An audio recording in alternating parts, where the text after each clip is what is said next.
Also a Meals on Wheels volunteer. I've raced against the sport's biggest personalities, but I've never met more vibrant, amazing people than the seniors served by Meals on Wheels. As a volunteer, you deliver a hot, nutritious meal and a friendly hello to someone just like your mother, grandfather, or next door neighbor. These seniors are inspiring people with incredible stories to share, and they love to see you. The smiles you get back are priceless. Delivering with Meals on Wheels is easy, and you don't have to drive like me for it to be quick. You can volunteer your lunch break once a week or just once a month. With 1 in 6 seniors facing hunger and many more living in isolation, your lunch break can make a real difference. So, America, let's do lunch. Volunteer your lunch break at americaletsdolunch.org. This message brought to you by Meals on Wheels America and the Ad Council.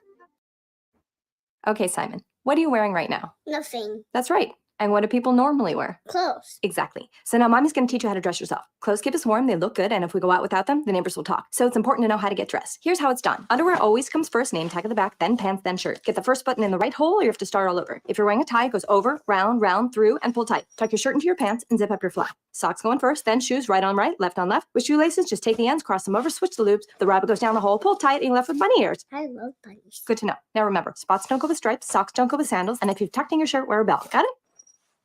Why are your pants on your head? Most parenting is hard to do in just 2 minutes. But spending just 2 minutes twice a day making sure they brush their teeth is easier and could help save them from a lifetime of tooth pain. For fun 2-minute videos to watch while brushing, visit 2min2x.org. That's 2min2x.org. A message from the Partnership for Healthy Mouths, Healthy Lives, and the Ad Council. So you see, son, good manners are very, very important. Someday, many years from now, when you're a grown-up, you'll be a man. And when you are, you should be a gentleman. Do you want me to go through it one more time? Yes. Yes, please. Yes, please. Exactly. Always say please, thank you, you're welcome, and excuse me. Sit up straight, hold doors open for ladies. If a door's shut, then knock first. Don't burp, don't swear, don't speak with your mouth full, don't reach across people's plates, keep your elbows off the table. What table? And don't interrupt. While we're at it, don't stare, don't use foul language, don't call people names, but do remember people's names. Always share your toys, play nice, and cover your mouth when you cough or sneeze. On the bus, give up your seat to anyone who has trouble standing bottom line. Treat others the way you'd like to be treated. Got it? Got it. And stop picking your nose. Most parenting is hard to do in just 2 minutes. But spending just 2 minutes twice a day making sure they brush their teeth is easier and could help save them from a lifetime of tooth pain. For fun 2-minute videos to watch while brushing, visit 2min2x.org. That's 2min2x.org. A message from the Partnership for Healthy Mouths, Healthy Lives, and the Ad Council. Hey, there he is. How's it going? I'm having a stroke. Are you going to shake my hand or what? I'm having a stroke. Wow, you're not even moving your arm. I'm having a stroke. Are you okay? I'm having a stroke. Your face looks weird, too. I'm having a stroke. Are you having a seizure or something? I'm having a stroke. When someone is having a stroke, they may not be able to say it with words, but their body language will tell you loud and clear. I'm having a stroke.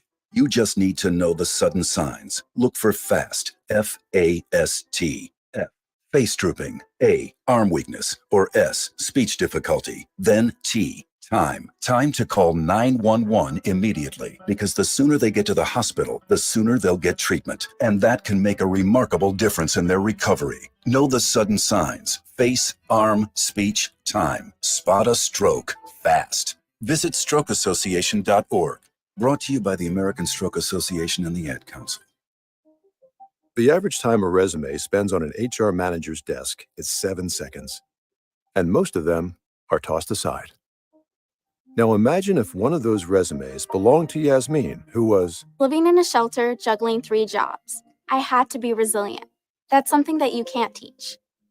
Or if that resume was from someone who worked 12-hour shifts at the recycling company with my dad, who's 72. That taught me a work ethic that I carry with me every day.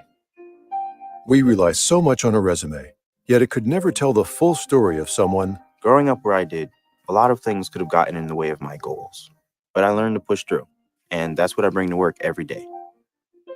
So maybe it's time we look beyond the resume and look to Grads of Life. Discover new ways to develop great talent that are so much more than what's on paper at gradsoflife.org. A public service announcement brought to you by Grads of Life and the Ad Council.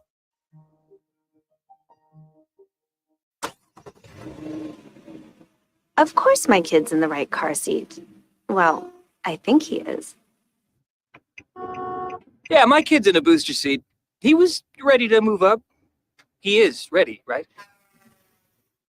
Her car seat looks like the right size. There are probably rules on when to move up to a booster seat, aren't there? Rear facing, forward facing. I think I have it right. Car crashes are a leading killer of children 1 to 13. Are your children in the right car seat for their age and size? Don't think you know. Know you know. Go to safercar.gov/the right seat. I know my child's in the right car seat, or else I wouldn't get in the driver's seat. Brought to you by the National Highway Traffic Safety Administration and the Ad Council. You don't usually get a stock tip from a 16-year-old, but I'm here to tell you about a different kind of stock. It's called Better Futures, a stock for social change that's not about making money. Instead, you invest to help students like me go to college. This is beyond a simple donation. It's the opportunity for America to invest in its kids and take an active stake in the future of the country. The return on your investment isn't money. What you get back is knowing you protected our potential. So one day, that potential can grow up to become surgeons and architects, executives and engineers, people who can change the future just by being a part of it. My name is Alicia, and I'm your dividend. Invest in better futures with UNCF. Visit uncf.org/invest. A mind is a terrible thing to waste, but a wonderful thing to invest in. A public service announcement brought to you by UNCF and the Ad Council. This is Nnamdi Asamoah. I play football for the Philadelphia Eagles, but what I do off the field with United Way might be more important. I'm a volunteer tutor and mentor. Why? Because over 1 million kids a year drop out of school, and that's not okay. It takes 12 years to create a graduate, but it takes about the same time to create a dropout. And the difference between a child becoming one or the other could be me, or it could be you. Studies show that if we get to these kids earlier, their chances are better. And kids who read well by 3rd grade are more likely to graduate. So join me in United Way. Suit up and take the pledge. Become a volunteer reader, tutor, or mentor. Because when a child succeeds, we all succeed. Give, advocate, volunteer, live united. Take the pledge at unitedway.org. Brought to you by United Way, the Ad Council, and the National Football League. It's the Worldwide Sports Radio Network. The NBA draft is here, ladies and gentlemen. The New York Knicks have 2 first-round draft picks as they land Mikal Bridges yesterday and sign OG Anunoby today, and a lot more in the NBA. So many stuff going on in the NBA and a lot more. So listen to the Sports Loudmouth here on tonight's and final show of the week.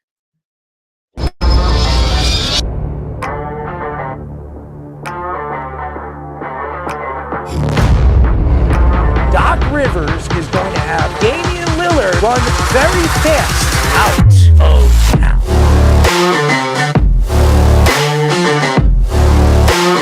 Does he help them win? You're under 500. Aaron Judge helps the Yankees win. You're paying the players $300 million. You better be sure that that guy's going to help you get over the hump.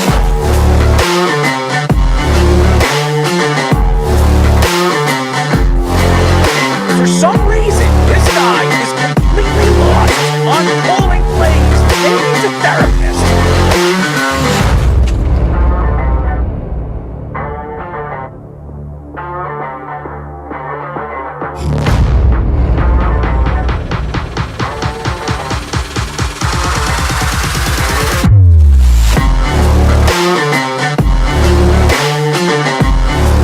Did you see Lamar Jackson cry to the referee? No, he didn't.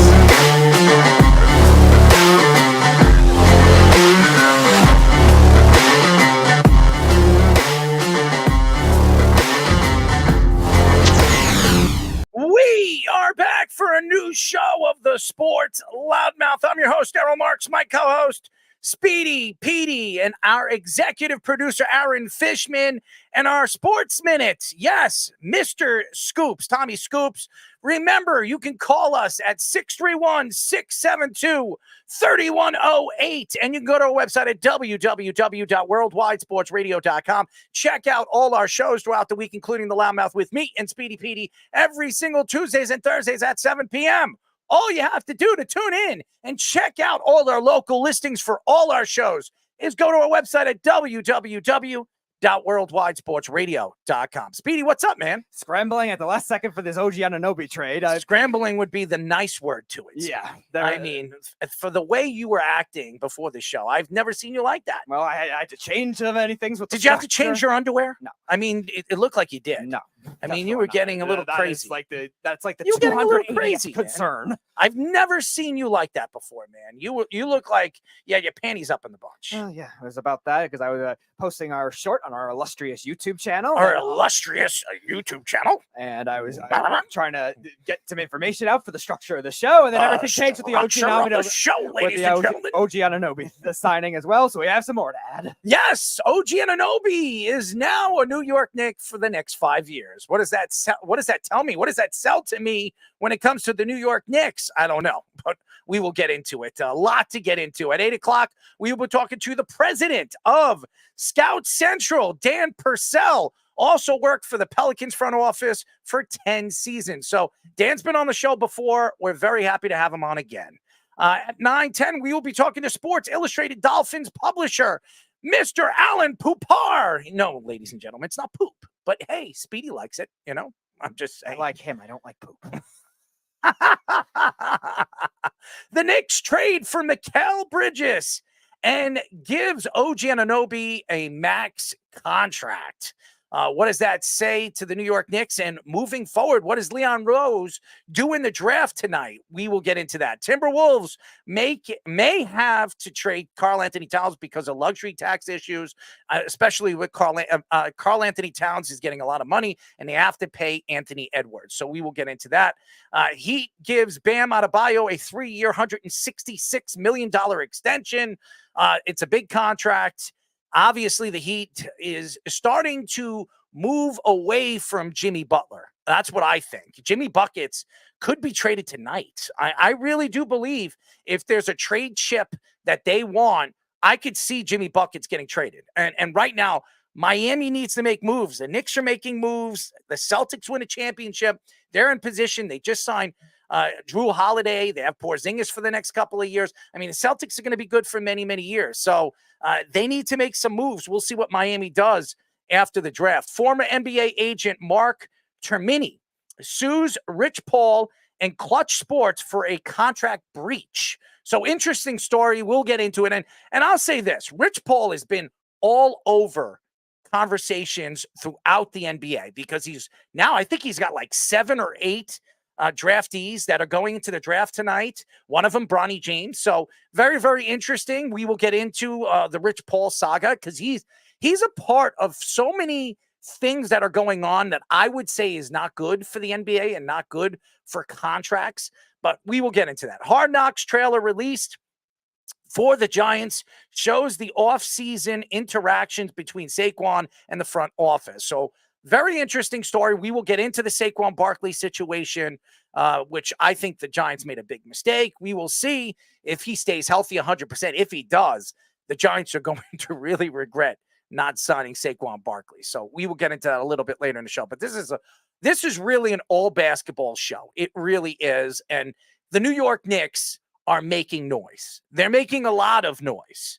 And the big noise at the end of the show last night, Woj he reported that the Nets traded Mikal Bridges to the Knicks for 4 unprotected first-round draft picks, a protected first-round pick from the Bucks, and an unprotected pick swap, and a second-round pick. So a lot to be moving for Mikal Bridges. The 4 unprotected first-round picks will be in 2025, 2027, 2029, and 2031. The swap is in 2028. The second rounder is in 2026. And the protected Bucks pick is in 2025. Stephen A. Smith said on First Take that the Knicks are now the second best team in the NBA behind the Celtics. Chris Mad Dog Russo on First Take said that he was skeptical of the trade and he wasn't impressed with Bridges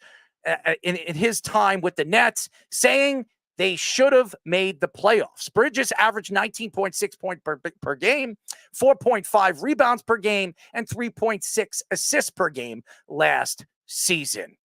First of all, Mad Dog needs to be that other guy. He needs to be the bad cop.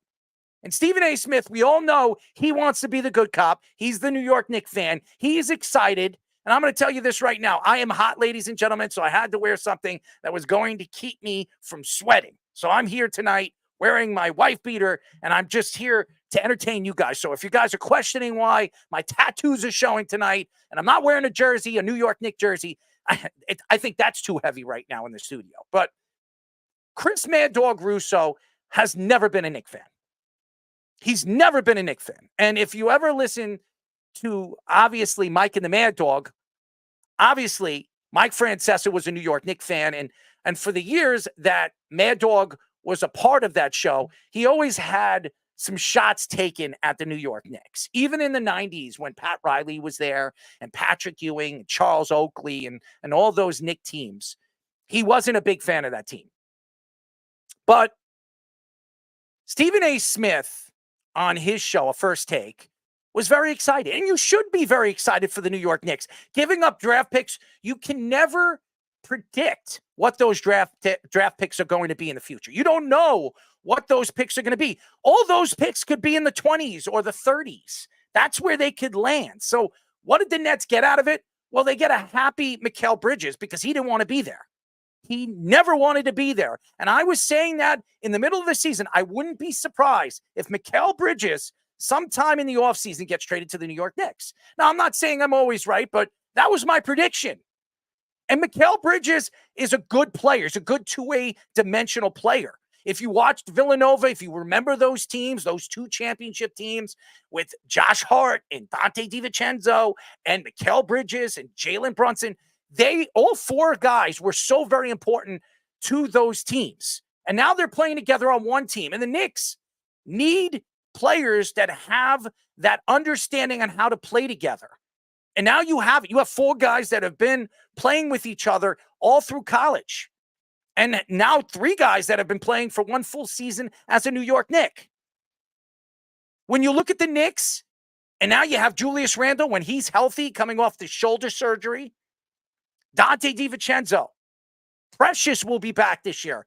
We will get into the OG Anunoby thing. This is a team that is fully loaded. They are loaded from top to bottom. There is no excuses for this team with depth. In the playoffs, yes, they fought injury after injury after injury. They still got into the second round. They lost against an Indiana team they were much better than. You add Mikal Bridges, there's no doubt in my mind this is the second best team in the Eastern Conference. I don't know if they're the second best team in the NBA. I disagree with Stephen A. Smith. You forget about Denver. You forget about the Timberwolves. You forget about OKC. OKC could be better. Maybe they make a move here and there. Maybe they land a Karl-Anthony Towns if it becomes available. Who knows what OKC is going to do? They have a lot of money and have a bunch of young, talented players. But this team, there is no excuses anymore. Tom Thibodeau needs to play 10 to 11 guys every single game. He's got to stop with the 8 players, the 7 players, and running these guys into the ground. Josh Hart played almost practically 48 minutes every single playoff game. He got tired. Jalen Brunson played 42. Dante DiVincenzo, when the injuries were coming with OG Anunoby, he was playing 40. These guys should be playing between 32 and 35 minutes. If you have this kind of depth, the Knicks should be playing 8 to 10 guys every single game. And in the playoffs, maybe you play 11 or 12. You look at this trade, there's a lot of questions with the Nets. Now, the Nets are obviously trying to rebuild. Is Marks going to be there for the rebuilding stage of it? Marks ruined this team. I'm going to say that. And I'm not going to attack Sean Marks, but for the years that he was there, he had a chance to win with Kyrie Irving, Kevin Durant, and James Harden. Then you decided to trade away those pieces after you gave away your future. And you bring in, I'm not even going to say who he is, okay? Because you know, Big Ben, all right? Who doesn't play? Who's making $38 million a year? Ben Simmons stinks. He stinks. And this organization made a good trade with the Suns. They really did. They got back some of those draft picks that they needed from the Suns. You added Mikal Bridges and Johnson, and those two guys were a very big part of the Nets' somewhat success over the last 2 years. It's not a lot, but somewhat success. And Mikal Bridges was a good player for the Nets, a borderline all-star. And you just gave him away to the New York Knicks. And this is the problem right now with the NBA. And I've been saying this over and over and over again about the NBA. These players run the league. LeBron James has been the face of the transition of the NBA from this age of the last 15 years. He's been everything to the NBA. And whenever you wanted to play, you wanted that super team, well, LeBron James is the first person to really do that. I mean, the Celtics had a super team, but they traded for those pieces.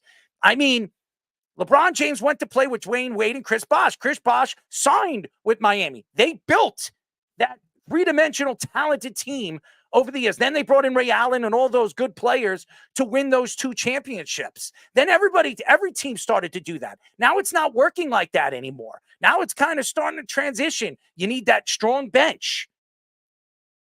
Look at what the Celtics did. They built around 2 superstars.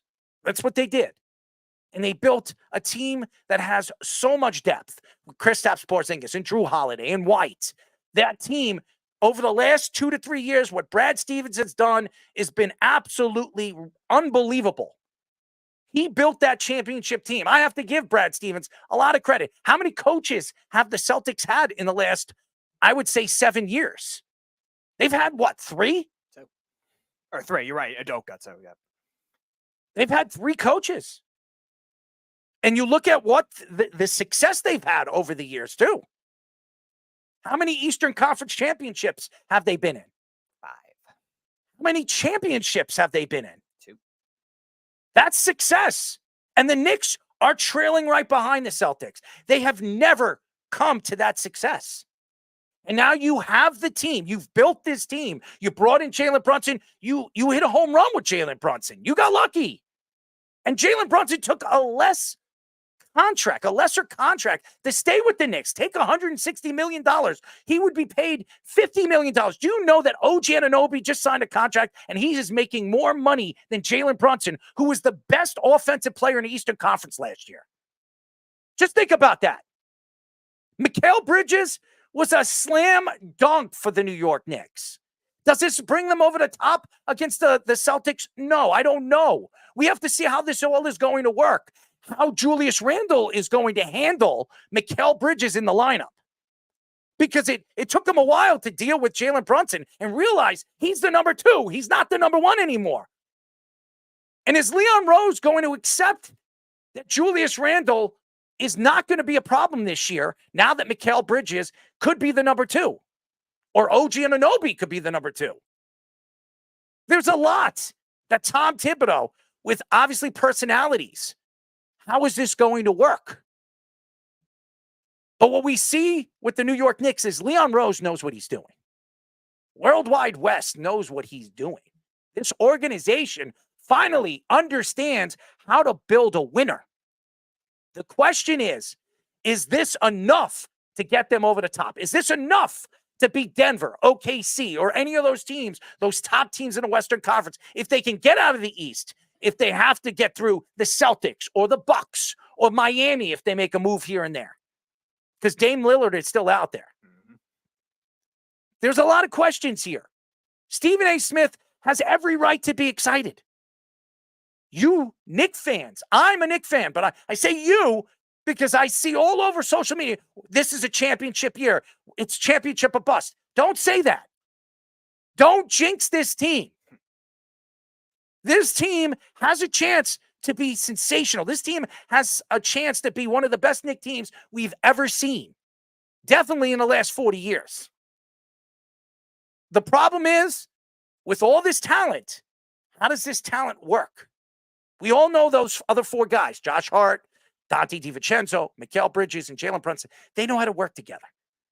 The question is the other personalities. Is OG Anunoby going to get along with Mikal Bridges? Is Julius Randle going to get along with any of those guys? That's the wild card. That's the thing. He was very happy about OG Anunoby. I'll tell you this. He changed after that OG Anunoby trade. Maybe it was RJ Barrett and Julius Randle that didn't get along. But it was a completely different Julius Randle after that trade happened. Now the question is, where do the Knicks go in this draft? Where do they go? Do they go big man? Do they trade Mitchell Robinson?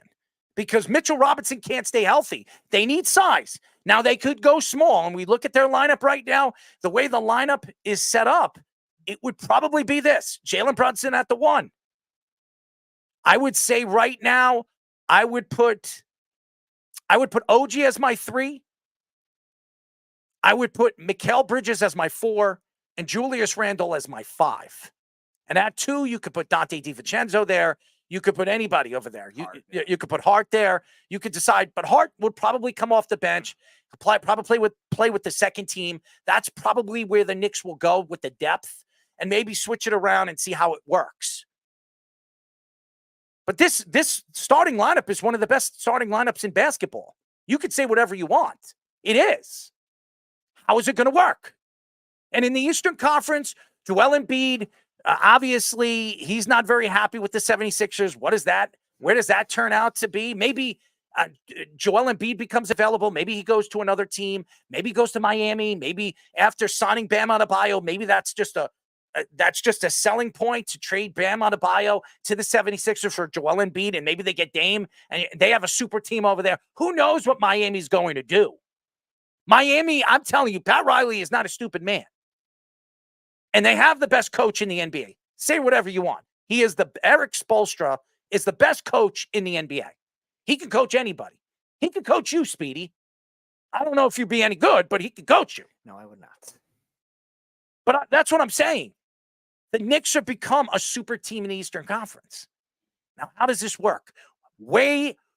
How does this work in the way that the Knicks have perceived to believe it would work in the beginning after the trade for Mikal Bridges yesterday? Yeah, you also look at the way they've built it. You mentioned the Celtics as a good example of that. They've built on a similar mold of building up wing depth that is versatile and can play many different positions. You just spent about 2 minutes debating which would play the 2, which would play the 3, which to play the 4. That's a good problem to have when you have different lineups you can game plan against. And Tom Thibodeau has to realize that kind of thing, especially because time and time again, he wears out his players because he plays them too many minutes. And that hurt them in February and in March when these guys were playing 35 minutes a game. And the Knicks had 4 starters in the top 10 in the NBA among players most minutes played per game. And now they don't have to do that. They can rotate based on the concept that they need.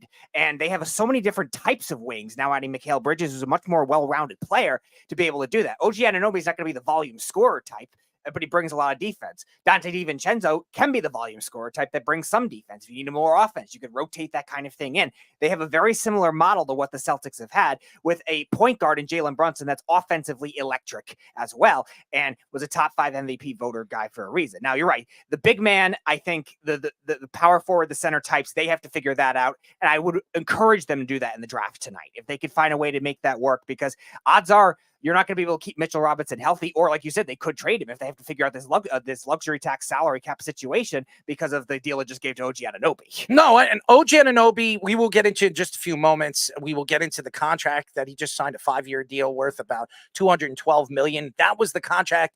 If they were going after a guy like Paul George, that's the contract Paul George wanted. He wanted a $212 million contract. He wanted it, I think, 3 years. He wanted it 4 years, and 4 then years. got it for 5. Yeah. So don't don't count out Paul George yet, because Paul George could still be available if somehow the Knicks trade Julius Randle in a trade like that.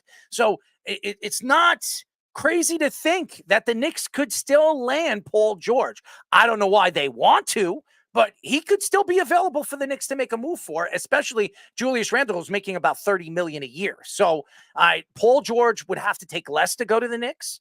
But again, it's still quite possible that the Knicks can make a move like that. But looking at the Mikal Bridges move, it's a great move for the Knicks. They didn't really have to get, I know everybody thought it was a lot, but it's not a lot. If you really look at it, the Knicks are, with the way the NBA works, you have to skip a year to give up a first-round draft pick. So the Knicks only have to give up 2025, 2027, 2029, and 2031. Every 2 years, they're unprotected first-round draft pick.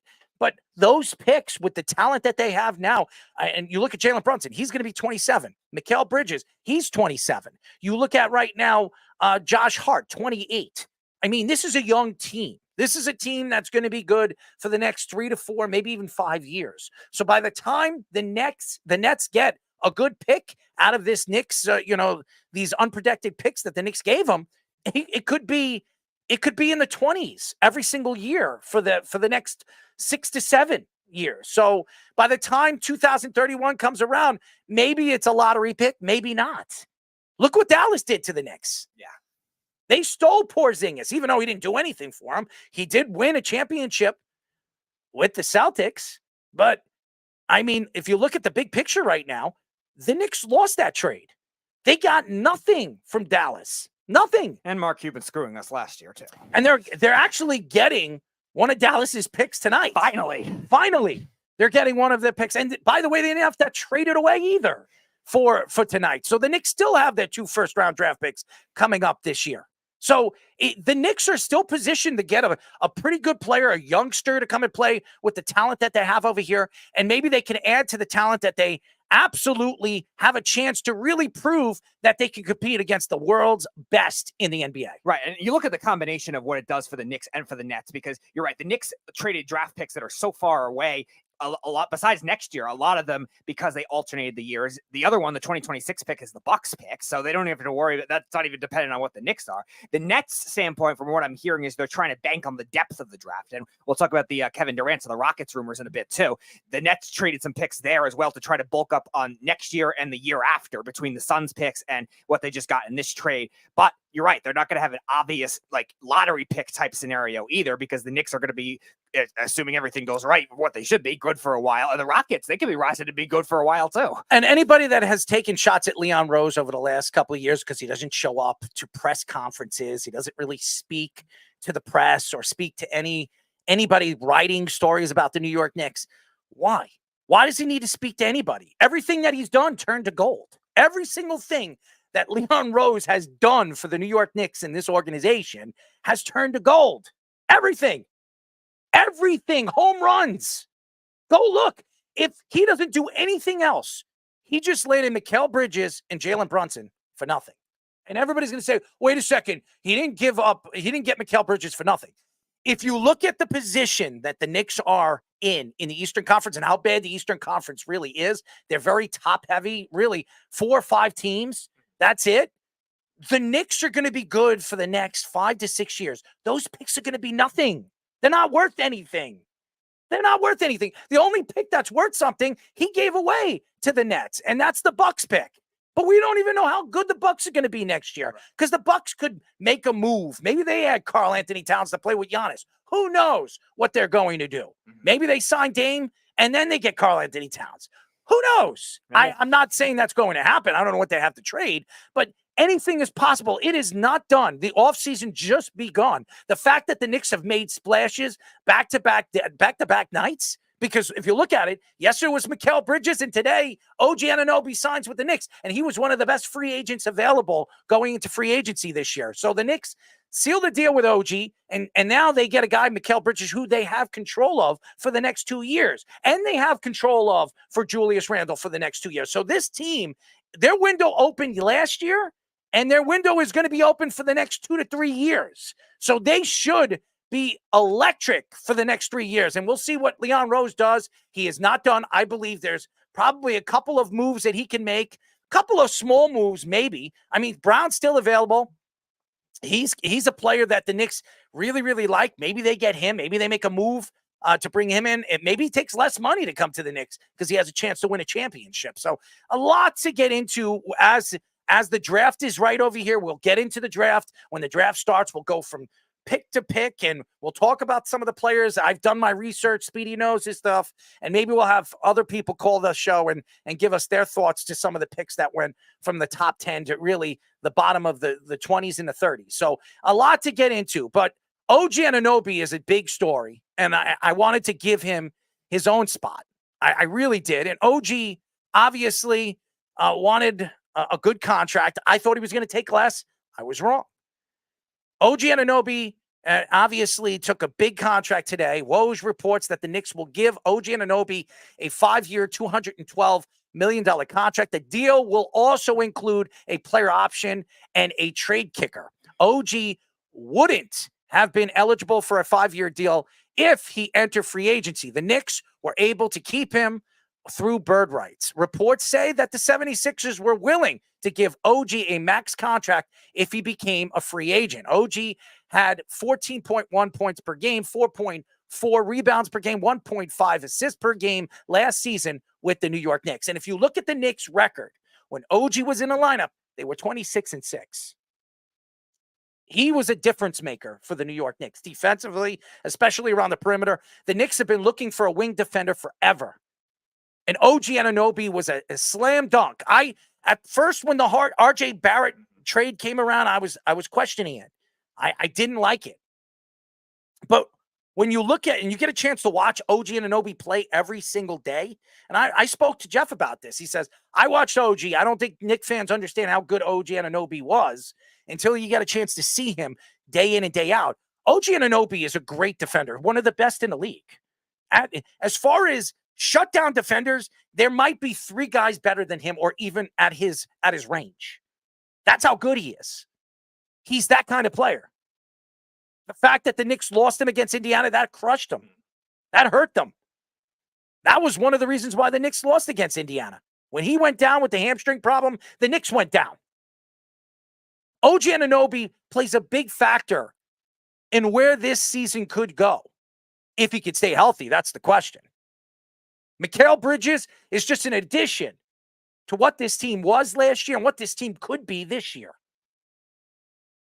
When you sit here and you wonder, what kind of player is OG Anunoby? And you watch him and you understand that he's a good three-point shooter. He's a good rebounder for a guy his size. He's a better passer than people give in on watching him, because he is a lot better than people look at him to be. The problem with OG has always been injury. This is a guy that could be a Kawhi Leonard-esque type of player. Now, I don't know if he's a good offensive player, as good of offensive player as Kawhi Leonard, but he's a talented offensive player. When he's hot, when he can get hot, OG Anunoby is unstoppable. This team and this lineup could be unbelievable and redefined what they were in the second half of the season when RJ Barrett was traded. RJ Barrett obviously wasn't a good fit for the Knicks. He's a good player. I like RJ. I like him. He was a draft pick, 3rd pick for the New York Knicks a couple of years ago. I liked RJ. They developed him. But OG's a better player, all around a better player than RJ. And you can see it in the lineup. When RJ was the guy in the lineup, he was averaging over 23, 24 points a game. When he was the second guy, he was averaging 16, 15. When he was the third guy, which OG Anunoby is, he was averaging 12, 13. That's not good enough if you're not a great defender. Now, RJ was transitioning into a decent defender, but last year he took 2 steps back. He wasn't the same player he was the year before or the year before that. Maybe because it was Julius Randle. Maybe him and Julius Randle were not getting along in the locker room. Maybe that was the reason why Leon Rose decided to move him for OG Anunoby. But I know the Knicks were interested in OG Anunoby for the last 2 seasons. And to get him for what they got him for, and then added Precious, who was a big part of the Knicks run in the second half of the season when OG went down, was amazing. And that stands out for what Leon Rose did. And then trading and making that trade for Mikal Bridges and only trading a player that's probably not going to be a part of the Nets and he's going to become a free agent and Bogdanovich. I mean, it was a slam dunk move. Everything that he's done has been sensational. And if you're a Knicks fan, you should be not excited about the players and what these players could be and what these players could do. You finally have a competent GM that knows what he's doing, an executive that actually knows what he's doing, that doesn't sleep at the combine like Phil Jackson did. It doesn't give Joakim Noah horrific contracts. I mean, seriously, that passes up on Donovan Mitchell at 14. This is a guy that knows what he's doing. As he slam dunked his first-round draft picks, he hasn't had a first-round draft pick in the last 2 seasons. Quigley was pretty good, though. And that was 3 years ago. I know. I'm just saying, like, even the ones that they have had that were late, they've had an impact. Miles McBride was a second-round pick. He's had a good impact. Oh, yeah. Miles McBride is a slam dunk signing for the New York Knicks. After they traded some of their pieces to Detroit, they gave Miles McBride a 3-year deal, which starts this year. So they have Miles McBride for a slam dunk contract, $12 million. You're paying this guy $4 million a year.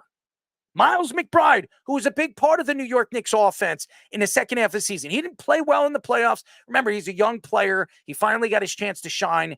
Obviously, the pressure was on him, but I think a second year being that guy, that backup point guard, it's going to help him. It's going to help him develop. It's going to give him an opportunity to understand the game and the speed of the game in the playoffs. But this team is a slam dunk number 2, number 3 team in the Eastern Conference. Could be the number 1 team in the Eastern Conference if everything works in their favor. Yeah, if they can get enough depth with the size, I think, even if they don't get stars with the size, I know we're talking about the Karl-Anthony Towns in a bit too. There's been rumors with the Knicks of that as well. If they don't get a star, they at least get guys that'll help the depth of it, because when Mitchell Robinson got hurt in the playoffs, that was what was the killer for the Knicks when it came to inside defense. Not as much rebounding. Hartenstein actually was a pretty good rebounder, but he got beat on defense a lot.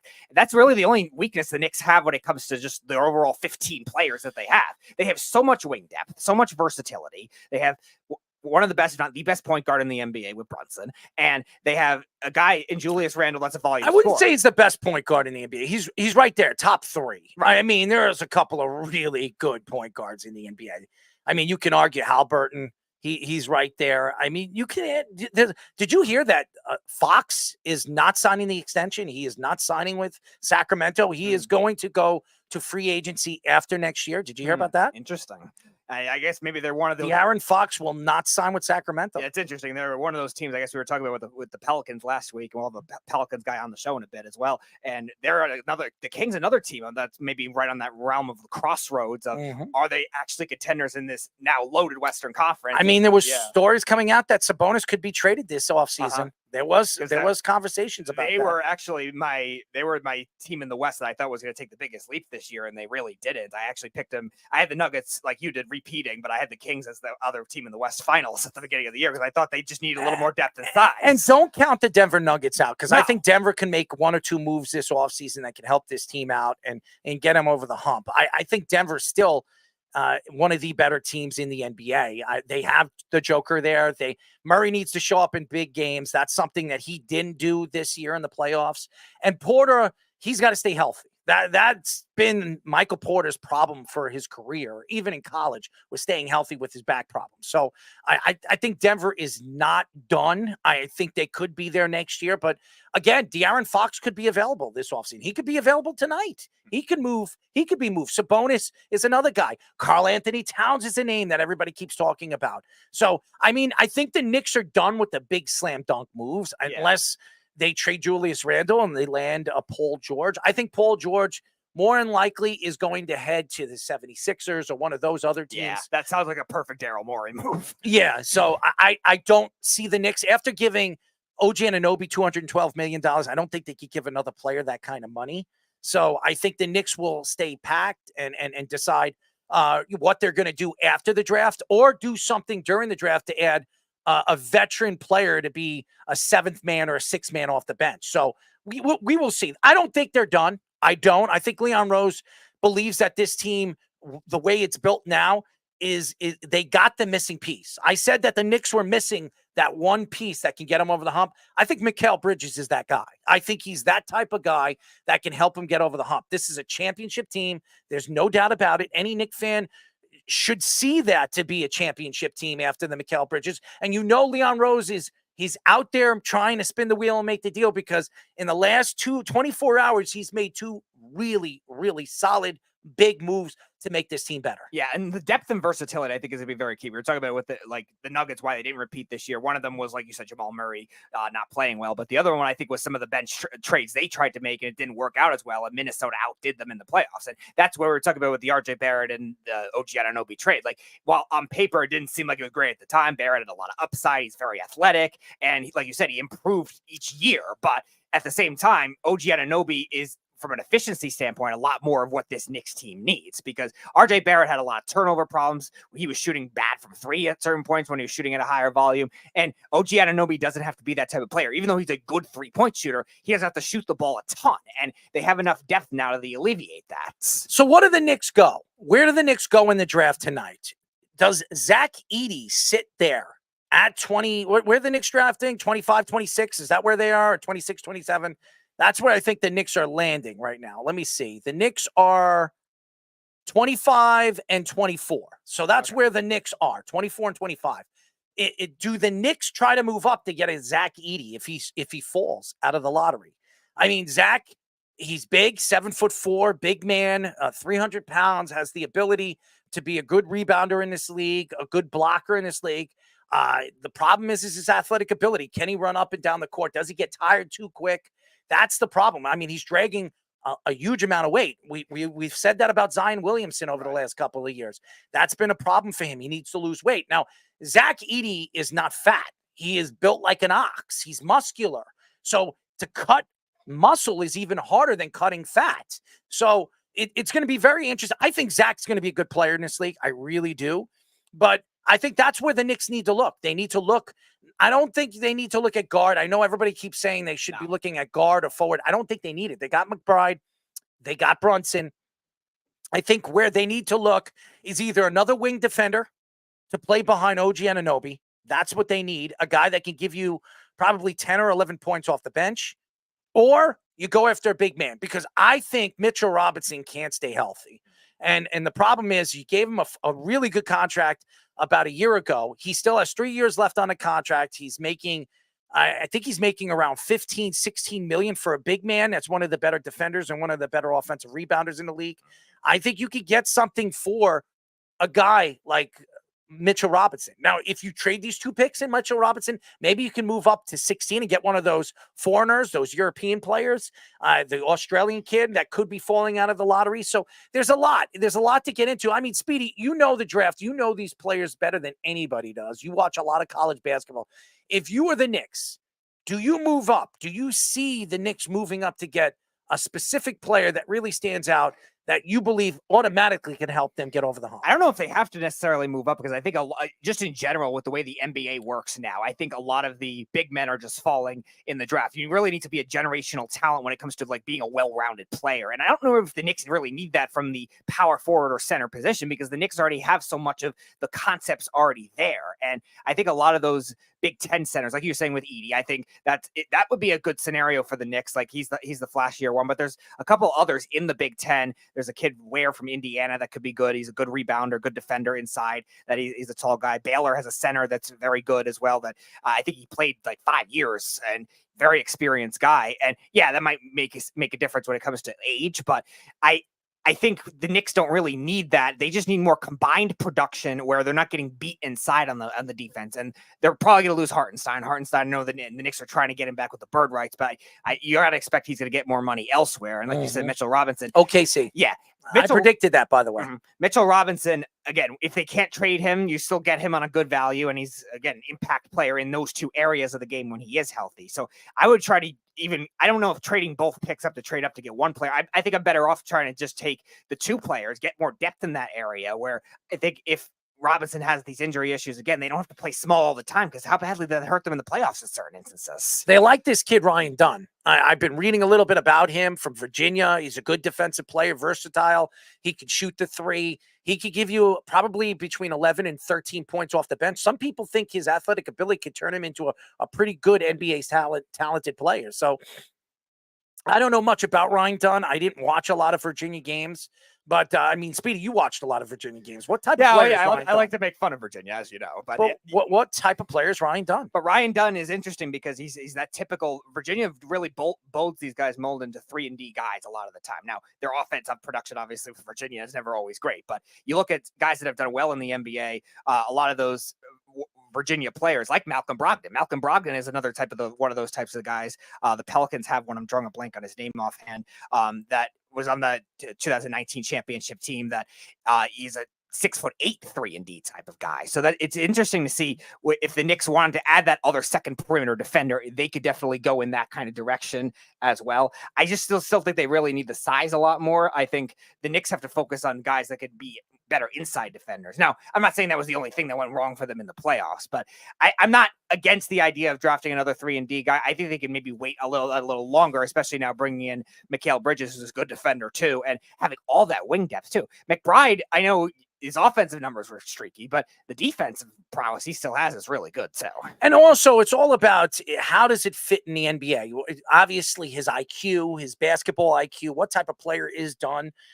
Some people think he could be drafted in the teens. There are the teams that are very interested in a guy like Ryan Dunn. But if Ryan Dunn falls to the New York Knicks at 24 or 25, I could see the Knicks. The Knicks have been really, really, spot on with some of these guys, these late rounding guys that they found. And in Virginia, it's so funny because we talk about Virginia. Where's Miles McBride from? West Virginia.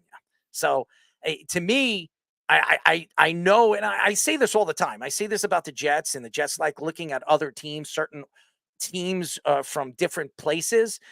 I've said it many, many times. How many players did they get from Florida State? How many players have they gotten from, Iowa? You know what I mean? They find these players at certain schools. I'm not surprised that Ryan Dunn is from Virginia. So I'm just saying, and I'm not saying that he's going to be a Knick, but there are a lot of people that said that Leon Rose really likes this kid. They think that he could be a really, really good wing player for the New York Knicks. And not only is he a good three-point shooter, he's a really good wing defender. Right. They said he could be one of the better ones in the draft. He's that good with the upside. So I would not dislike the pick if that was the case. I think the positionally, when you look at the Knicks with the way their roster is constructed. Is he from Long Island? Is Ryan Dunn from Long Island? I'm not sure. I couldn't tell you that. I'm not. There's a couple of Long Islanders going to be drafted this year. I think one of them could be in the first round. I'm not sure if it was Ryan Dunn, but there is a Long Islander that could be going in the first round. So I watched it on Channel 12 News. So there was somebody that popped up. I don't remember his name, but it's crazy. And if you look at the draft, and that's where Jeff would come in really, really good in this segment, because I do want to get into the draft. But before we do that, I want to go to Long Island Lutheran High School. Yes.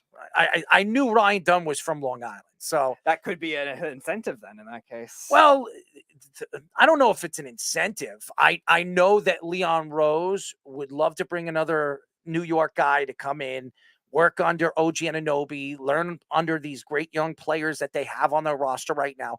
And he could be the future of this organization, this team. I mean, and that's what the Knicks are all about. They're trying to build through youth. I have to give Leon Rose a lot of credit. I mean, he's given a lot of these young guys a chance. Miles McBride, I mean, RJ Barrett was right there. I mean, they've had these young guys. They've decided, look, Mitchell Robinson is another guy that they've built around offensively and defensively for this team and this organization. And then they brought players in like Jaylen Brunson, but they're all young.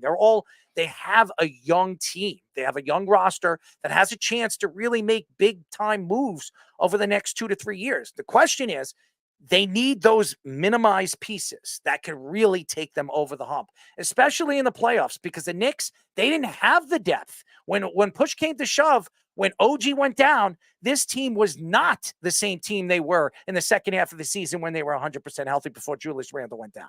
Jeff also said you do realize Virginia and West Virginia are two different I places. know. We understand.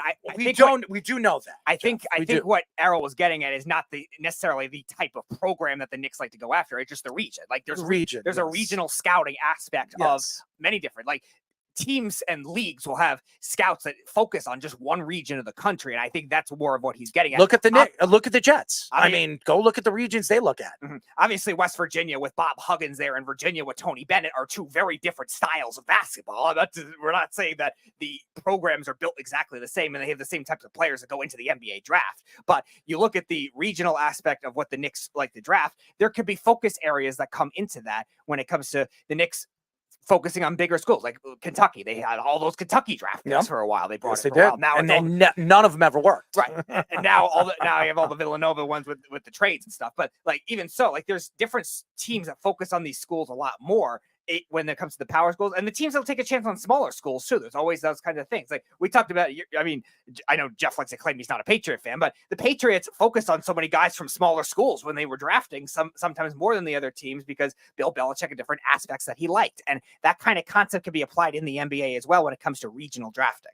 Who is this Zachary Richarshire? Whatever is that how you pronounce it? French studs, Rashire, I believe. Rashire is this guy? Some people think he's going number one to the Hawks. He's had the recent trends of going number one because of his athleticism and his quickness too. And they were comparing his 3-point shooting prowess to be among the league's What's best. up with these French guys? Yeah, I mean, the best we've seen for an international player as a prospect. There's all this hype because it was supposed to be Sarr. Alex Sarr was the other one that was the French 6'9" guy. The first two picks are predicted to be foreigner players. Yeah, right. And Alexandra Sarr, he's the guy that from Australia that some people compare his skills to Wemby. Right. I mean, I don't think anybody's going to be Wemby. All right. But this kid is expected to be pretty damn good. And I don't know anything about him. They're two different player types. I think they both have high athletic upsides when it comes to, you look at Sarr, like you're saying, he has that big frame. He has Richarche. Yeah. That's how you pronounce it. Okay. Richarche. Yeah. And he has the quickness, he has that drive to the hoop, spread the ball around, ball movement type, which you really need in today's NBA, and still has the size and the wingspan to be able to make it work, even on a length perspective as well. So there's a good combination of everything in both of those prospects that are definitely intriguing. And that's why there's this ongoing debate of who the real number one pick is, because I know these other guys have been saying, oh, this draft isn't as strong as some of the ones next year and the year after. And obviously nothing's going to top Wemby of last year, but there's still enough depth within that top 10 to go in many different directions. And it'll be interesting to see what teams try to build on. And these teams that are in the top 5, a lot of them lack that kind of size. I like the UConn kid. I like Castle. I think Castle's going to be a good NBA player. I think Castle should go number one. How big and how important he was to this UConn championship team. I would love to see Castle go one. I think teams are going to make a mistake. They're going to pass up on him, and he's going to go right there to the Spurs, sitting there with Wembanyama. And I'm telling you right now, they're building. The Spurs are building. They're going to be positioned in the next 2 years to land a superstar to come and play with Wemby and play with Castle. I'm telling you right now, Castle's going number 3. If he's sitting there at 3, or even, he would be sitting there at 4, and that's where the Spurs are drafted. If he's sitting there at 4, he goes to the Spurs. No question. And there could be a lot of wild cards there because his teammate Donovan Clingan is also going to go pretty high as well. You have the two kids from Kentucky, Dillingham and Shepard. That should have been Brooklyn's pick, just so you know. Funny to think. That is Thank true. you, James Harden. That is funny to think. Yes, James Harden. That's crazy. Ruining teams, no matter where he's going. But nevertheless, yeah, it's interesting to see with the multiple programs that could have those types of players, those high upside. And all those UConn guys have experience too. It's not like you have these raw talents. We talk about how long is it going to take to develop, especially in the NBA when these guys are being drafted at 19. They have the experience to go along with that. They have the guys that can play in so many different ways as well. And another thing, these G League players, it hasn't worked out. If you look at all the G League players that have come out and that were top 10 lottery picks, they really haven't. Even Green, who I loved. I remember that. I loved him, and he went to the Rockets. He hasn't really been the player that I thought he was going to be. As a matter of fact, last year he took probably 3 steps back. He's not the same player that I thought he was. I thought he was going to be like a James James Harden-esque type of player. He's going to draw fouls. He's going to get to the line. He's a good three-point shooter. He can do all those things offensively. And he's not much of a defensive player, but he's an all-around great offensive player. Well, he hasn't been that. And by the way, he can't stay healthy. So that's been a big problem for Green too. So I like the Rockets. I think they're a building team. They have a good coach as long as he stays away from women. I mean, he better stay far, far away from women. But nevertheless, I really think that this team is up and coming. Yeah, and also you look at the No, I know he played 82 games. I know he played 82 games, but I'm talking about in his career. He has been fighting injury. Yeah, early in his career, a lot of injury issues, and I think it really hindered his development. And if you look at what Green did last year, they're not great numbers. No, he's regressed each of the last 2 years, and again, part of that has to do with the fact that the Rockets signed all these other big name guards. They were talking about trading him at the trade deadline. I know, because it doesn't fit with what they had with Van Vliet and Dylan Brooks, so they gave all that money to in the offseason. And I think the Rockets now with Udoka they're trying to build an identity that's a little different, more like the Celtics, where they have more reliant on those wing depth, and they can kind of shuffle through different point guards. And I think they want to build on that kind of mold too. And all of a sudden, also you look at the emergence of some of these other younger big men, Sangoon, who's been all these trade rumors, Jabari Smith, that they drafted a couple of years ago too from Auburn. Like they want to get those guys more acclimated to that team. And I think Jalen Green, kind of like you were seeing with RJ Barrett at certain points for the Knicks, like he shows the athletic prowess, but he turns the ball over a lot. His rookie season, he averaged 17.3 points per game. Then his second year, sophomore year, he averaged 22. Then he fell down last year to 19.6. And Jalen Green, because he's the go-to guy, he is the number one guy over there.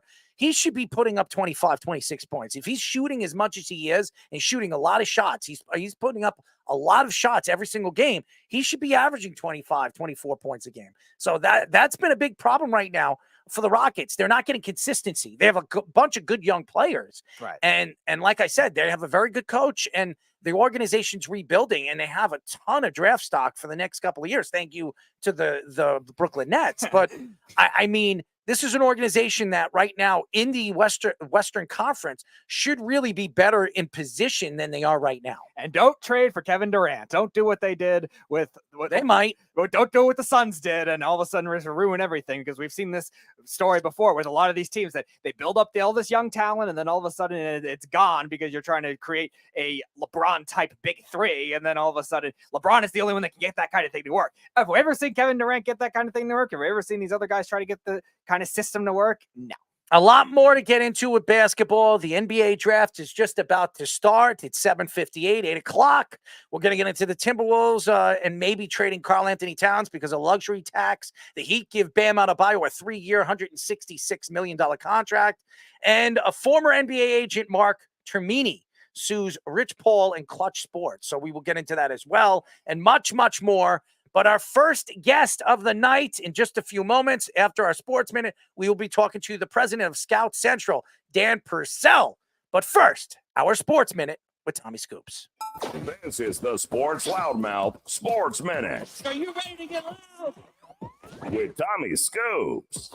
That is right. It is the top of the hour. We all know what time it is. I am Tommy Scoops, bringing you guys the Loudmouth Sports Minute. And jumping on to some NFL news right now, the Browns wide receiver Amari Cooper said he wants a new deal. Veteran wide receiver explains he skipped teams' offseason activities to avoid injury, as Cooper is looking to get paid after the 2024 season. Over in the NBA, the Nets just signed center Nick Claxton to a 4-year deal worth $100 million.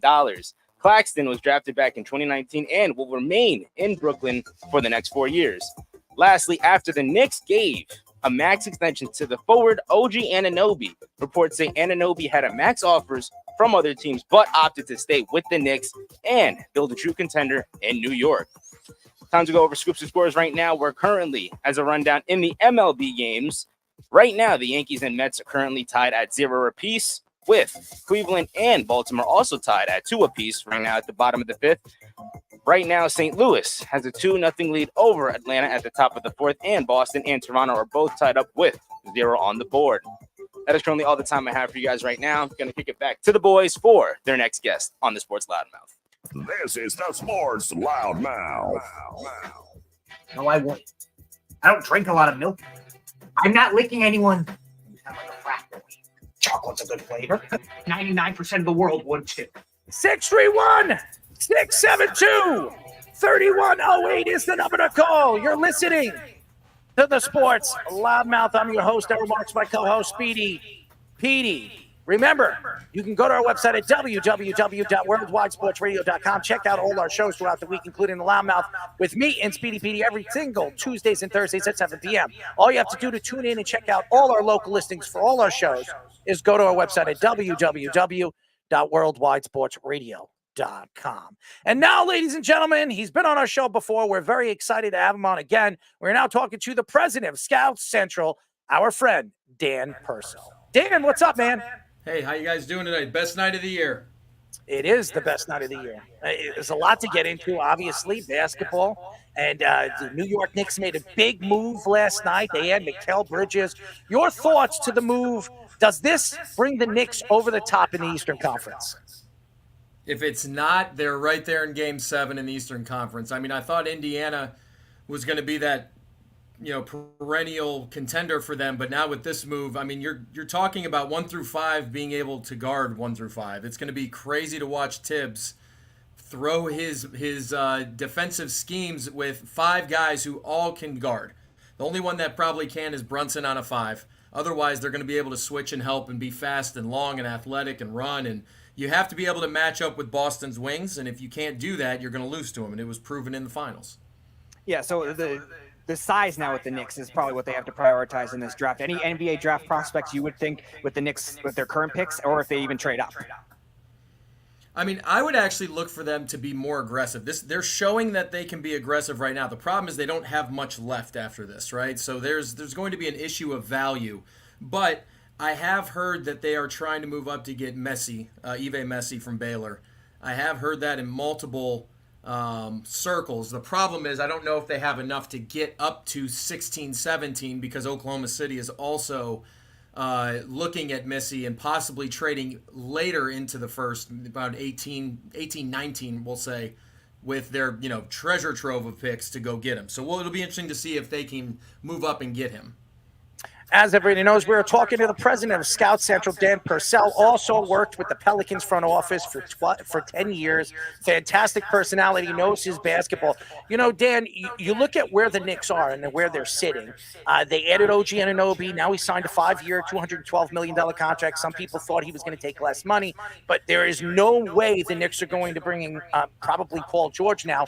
Their position now, this is their roster. You look at tonight's draft, like Speedy was saying, they could look in so many different ways. They can look for a forward that can actually rebound and defend, or they can look at a big man that can help out. Maybe they trade Mitchell Robinson tonight and maybe those picks to move up. When you look at the position that the Knicks have been in over the last couple of years, they haven't really had any draft stock. If you look at Leon Rose, he didn't have a first-round draft pick last year or a second round. He didn't have a first round or a second round the year before that. This team is really built around trading and moving players from one place to another. Do you see the Knicks doing something like that tonight? I'm not sure that they do. I think they're pretty set on where they're at. The Brunson thing was the biggest move of all of this. I am interested to see what goes on with Randall tonight, though. There could be something with Randall later in the first round with somebody who's already picked, and maybe they need to move up, and maybe there's a need for a veteran on a team. We'll see how that works out, but as of right now, this is their team. The only thing I see them doing tonight is Messi. If they can get higher, if not, you're looking at their team. They might add some fringe guys. They're not going to be able to re-sign Hartenstein, obviously, so they're going to need some frontline help, as you said. But I would look for them to dress it here in the draft if they can. I don't know if they will be able to, but we'll see. A lot of guys want to go to New York to begin with, and now they really want to go to New York because you can go to New York next year and win a championship. That's a valid, reality. So we were talking about it before we got you on about who are the top 5 prospects in this draft, where they could go number 1, the 2 French kids, and a couple of UConn guys, a couple of Kentucky guys. Where do you stand in your rankings of these top draft prospects? Yeah, I've been, for the last 6 months, there's been a lot of clickbait. I'll just be honest with you guys, a lot of clickbait on Reed Shepherd and Alexander Sarr. It's been a lot of clickbait. In NBA circles, everybody I talk to in the league, in college, internationally, has had Reese Shea at 1 for a really long time, and I have too. I've had him there for 6 months. You're just not going to find a guy who has more tools than him. He's an NBA-ready body. His dad played professionally. There is, his mother's been very strict with him. He's a kind of guy who he goes to bed early and reads at night, but he gets up early in the morning and he's on the court. He's working out, doing weights. Like, he's the type of guy, he's a pro already. And then obviously with his pedigree, it helps even more. Some people talk about his defense, that he's lazy on defense. I just think he needs challenged. And I think at the NBA level, you're going to be challenged every single night. But I think if there's a guy who can play right now, it's him. And, if he is a little bit better of a playmaker, he honestly could be a very similar to Nick Batum. And that'd be a great, Nick Batum for about 3 or 4 years was one of the best small forwards in the league at 6'9". And you could see that with him. I have Washington locked at Sar too. I think it's been locked in for a good 30 days now.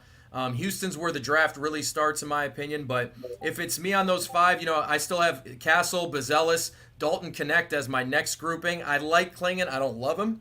I think he's a great defensive center, but it's hard to take bigs in the first 10 if they don't change the way other teams play you. Shaq, Akeem. You think about like bigs who are like really, really impactful guys who change the game. Those are the ones that are successful. But the guys who are drafted 1, 2, 3, 4, 5, 6 that don't make defenses have to play them are usually the ones that in 5 years they're on another team, or in 4 years they're on another team. Speaking of the Rockets, a team that's been the talk over the last 24 to 48 hours, as KD has been a name that has been really been brought up. There were 2 teams interested in bringing him in if the Suns are willing to trade him. One of those teams are the Rockets. You look at the Rockets right now, they're sitting pretty at number 3. What do they have to give up to land a Kevin Durant? Well, it was smart of them to pick up the Suns picks. That was an obvious, hey, look what we got, type of thing. That's one of those, if you guys seen the Geico commercials with the guy who fishes and he has $1, he says, "Ooh, I got $1." That's them right now to Phoenix. Do they get Durant? Probably not. I think everything I'm hearing is Phoenix wants to run it back one more time. So I doubt they get it, but it is good ammo to have in case maybe at the trade deadline there is a fire sale happening in Phoenix because they're a 500 team. Would Durant fit? Yes, perfectly. But the problem here with Houston is Phoenix is not making that deal today. So now they have to go and look at it as who else can we trade with, or do we just take whoever we think is best at 3, which I think if they do pick, it's going to be Buzelis. I think Buzelis is the best fit for them. A lot of people have Reed Shepherd here. I just don't. I think if you draft Reed Shepherd, I've said this for the last 3 or 4 months, and again, nothing against Reed Shepherd, but if you draft him in the top 3, you're out of a job in your second year here. You're going to be out of your job. And I think that's going to be a very big key for me is who bites on the Reed Shepherd bait. Because he's more athletic than Jimmer Fredette, but after that, what is he?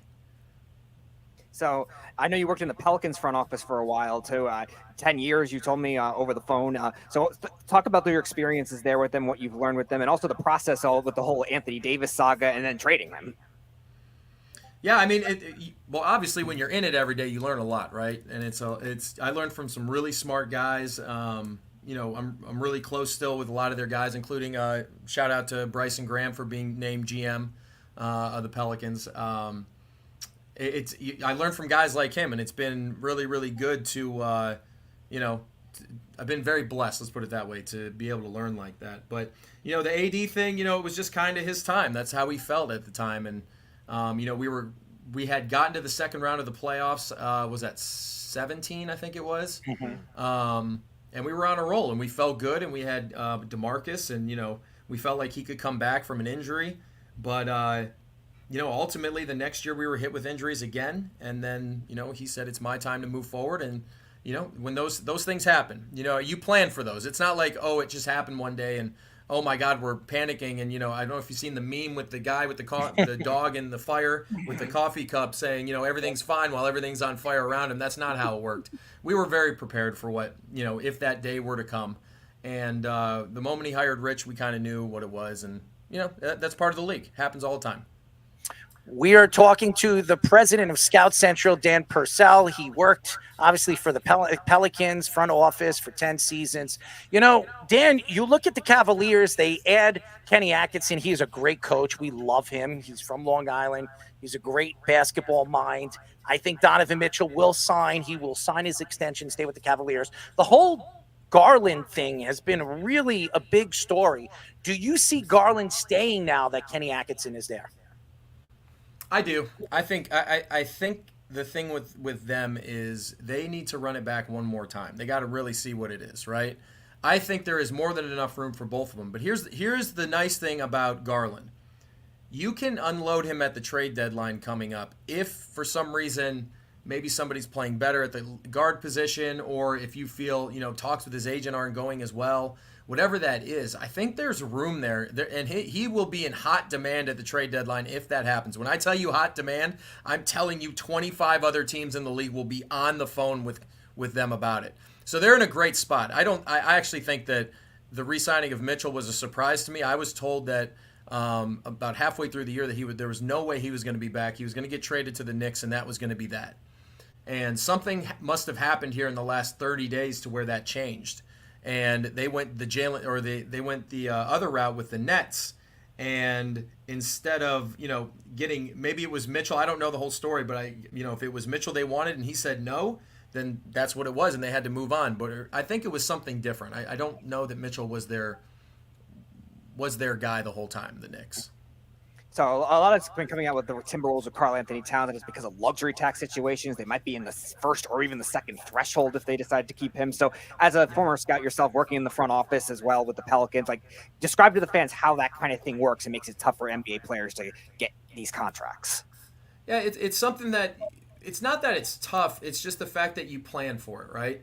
And as long as you plan for it, you're going to be okay. And it's all of these things are more or less, if they're not planned out, it's hard to not pivot, because if you pivot, you have a lot of smart people and a lot of resources. So I don't know that that's really that big of a thing overall. As everybody knows, we are talking to President of Scout Central, Dan Purcell. Dan, the Wizards are a team that have been a laughingstock. They have not been a very good organization. They've traded off pieces. They're over the last couple of years, they've had a ton of draft stock, and they've just fallen and fallen and fallen. Tonight, they're sitting, I think, at 26, if I'm not mistaken. Where does the Wizards go? Do you see the Wizards trading that pick? Do you see the Wizards maybe trading away pieces and rebuilding again? Yeah, they already started with Denny today. I actually didn't see that. I heard that one about 30 minutes before it happened. I didn't know that I believed it right away, but it makes sense. I don't understand it from Portland's perspective, but I do get it from Washington. It's a home run. They get draft capital. They get everything they want. They're going to take Sarr too. Risacher was just taken, by the way, number one. Washington, they're locked in on Sarr here. That's going to be Sarr. You're literally getting real-time reports from me. I'm Shams right now. And at 26, I expect them to take someone. I don't think they're going to move up. I would think if there is someone they want to move, Bobby Klintman for some reason, if he's still there, maybe that's a name for them. But with Washington, I think they stay put at 26. I think they sit where they're at. There's not a rush here. They are in a total rebuild. This is, you take an old house, and you just bulldoze the hell out of it, and it just sits there, and you put new pilings, you get new contractors, everything, right? And that's what they're doing right now. Ja Morant has been the talk of the NBA for the last 2 years. He gets hurt last year. He came back, played very, very well for a little while, and then he gets hurt, and he's out for the season. The Grizzlies are sitting at 9. Do the Grizzlies look at a point guard, another point guard to sit behind Ja Morant if Ja Morant does something stupid again? No, I think they're going wing. I think Ron Holland is the name that they're going with. All the circles I'm hearing, it's Ron Holland. It's if he's there. Obviously, they'll take Klingon. They need help at the bigs. I think they have to fully trust that Ja's going to come back and not do dumb stuff, right? Rule number 1 in your career, don't do dumb stuff. Especially not once, don't do it twice, right? So I think it's going to be really hard even, for three times for that to happen. So I think Ja Morant honestly is going to have a monster season next year. I think he's going to be unbelievable. And I think Memphis is prepared for that. And I think they take help. And I think they go Ron Holland. Obviously, Ron will be there. I'm not a huge fan of Ron Holland, but I do think that's where they're going. I don't think they're going point guard here, unless somebody like Stephon Castle fell or something, somebody like that. If it's a monster point guard, a top 2 point guard in this draft, they'll take him. But otherwise, I think it's Holland at 9. So one team that's kind of been unlucky in the draft lottery process, but has also been a dysfunctional mess at the same time, has been the Detroit Pistons that just bought out their coach, still searching for head coach. And a lot of these young players that look good on paper haven't panned out. You still have hope for a lot of these prospects, and what are your thoughts on the Pistons? Yeah, I like Ivy a lot. I think Cade's an all-star. I think Cade's a core guy. I don't think he's a franchise guy. I think that's the big thing. Detroit, I had in the draft today, I have them with Buzelis at 5. If Buzelis some reason goes 3 to Houston, then look at Dalton Connect to be the guy, because they need spacing. They need perimeter spacing. They need size and spacing, and that helps. Whoever their next coach is, that's the thing. We don't know who their next coach is going to be. What style are they going to play? I have a good inkling on what Trajan wants to play, so I think he's going to go with Connect. But he could surprise everybody. Maybe he trades up and gets Buzelis. I don't think he does that, but that's kind of where I am with Detroit. They're in a tough spot because 3 through 11, you literally can interchange any of these guys, and you're probably going to get the same result. They're just different players, right? We are talking to the president of Scout Central, Dan Purcell, worked with the Pelicans front office for 10 seasons. Dan, the Thunder are one of the best teams, one of the best young teams in the NBA. They were right behind the Celtics. They have the second best record in the league. They fell apart in the playoffs, but I think they're so talented. And at number 12, it's amazing how much draft stock they have. I am a big Duke Blue Devils fan. Jarrett McCain is sitting over there. There is on a bunch of draft boards, that's where he is falling. Do you like that pick for the Thunder? Yeah, I think it's good, especially now that they let Giddey go. I think if he's there, I think it's a really good pick. I'll tell you guys this first. I'm getting messages actually literally right now that the Thunder might. It's saying Thunder might move up 3 spots. That's what it says. That's what it's saying literally in real time. Thunder might move up 3 spots. So that's 9. That's Memphis. That's maybe Memphis thinks, sorry, this is real time. You guys are literally hitting me in real time as we're doing this. So Memphis might be trading back. They may think they get Holland at 12. OKC, that would mean it's a big, or unless there's another point guard. But the thing is, San Antonio's not going to let the point guards go by him. So I wonder what that is. I'm going to double check that, but that could be interesting.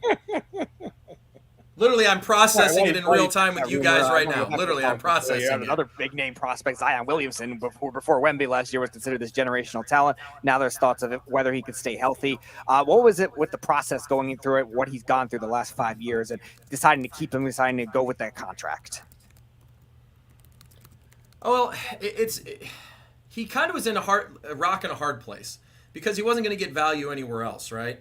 So he's gone through some injuries. He's gone through the process. His body's gotten way better. You saw what happened when he played. They're amazing. They're literally, in my opinion, a championship contending team with him playing 68 games. Just think if he played 75 and into the playoffs, what would happen?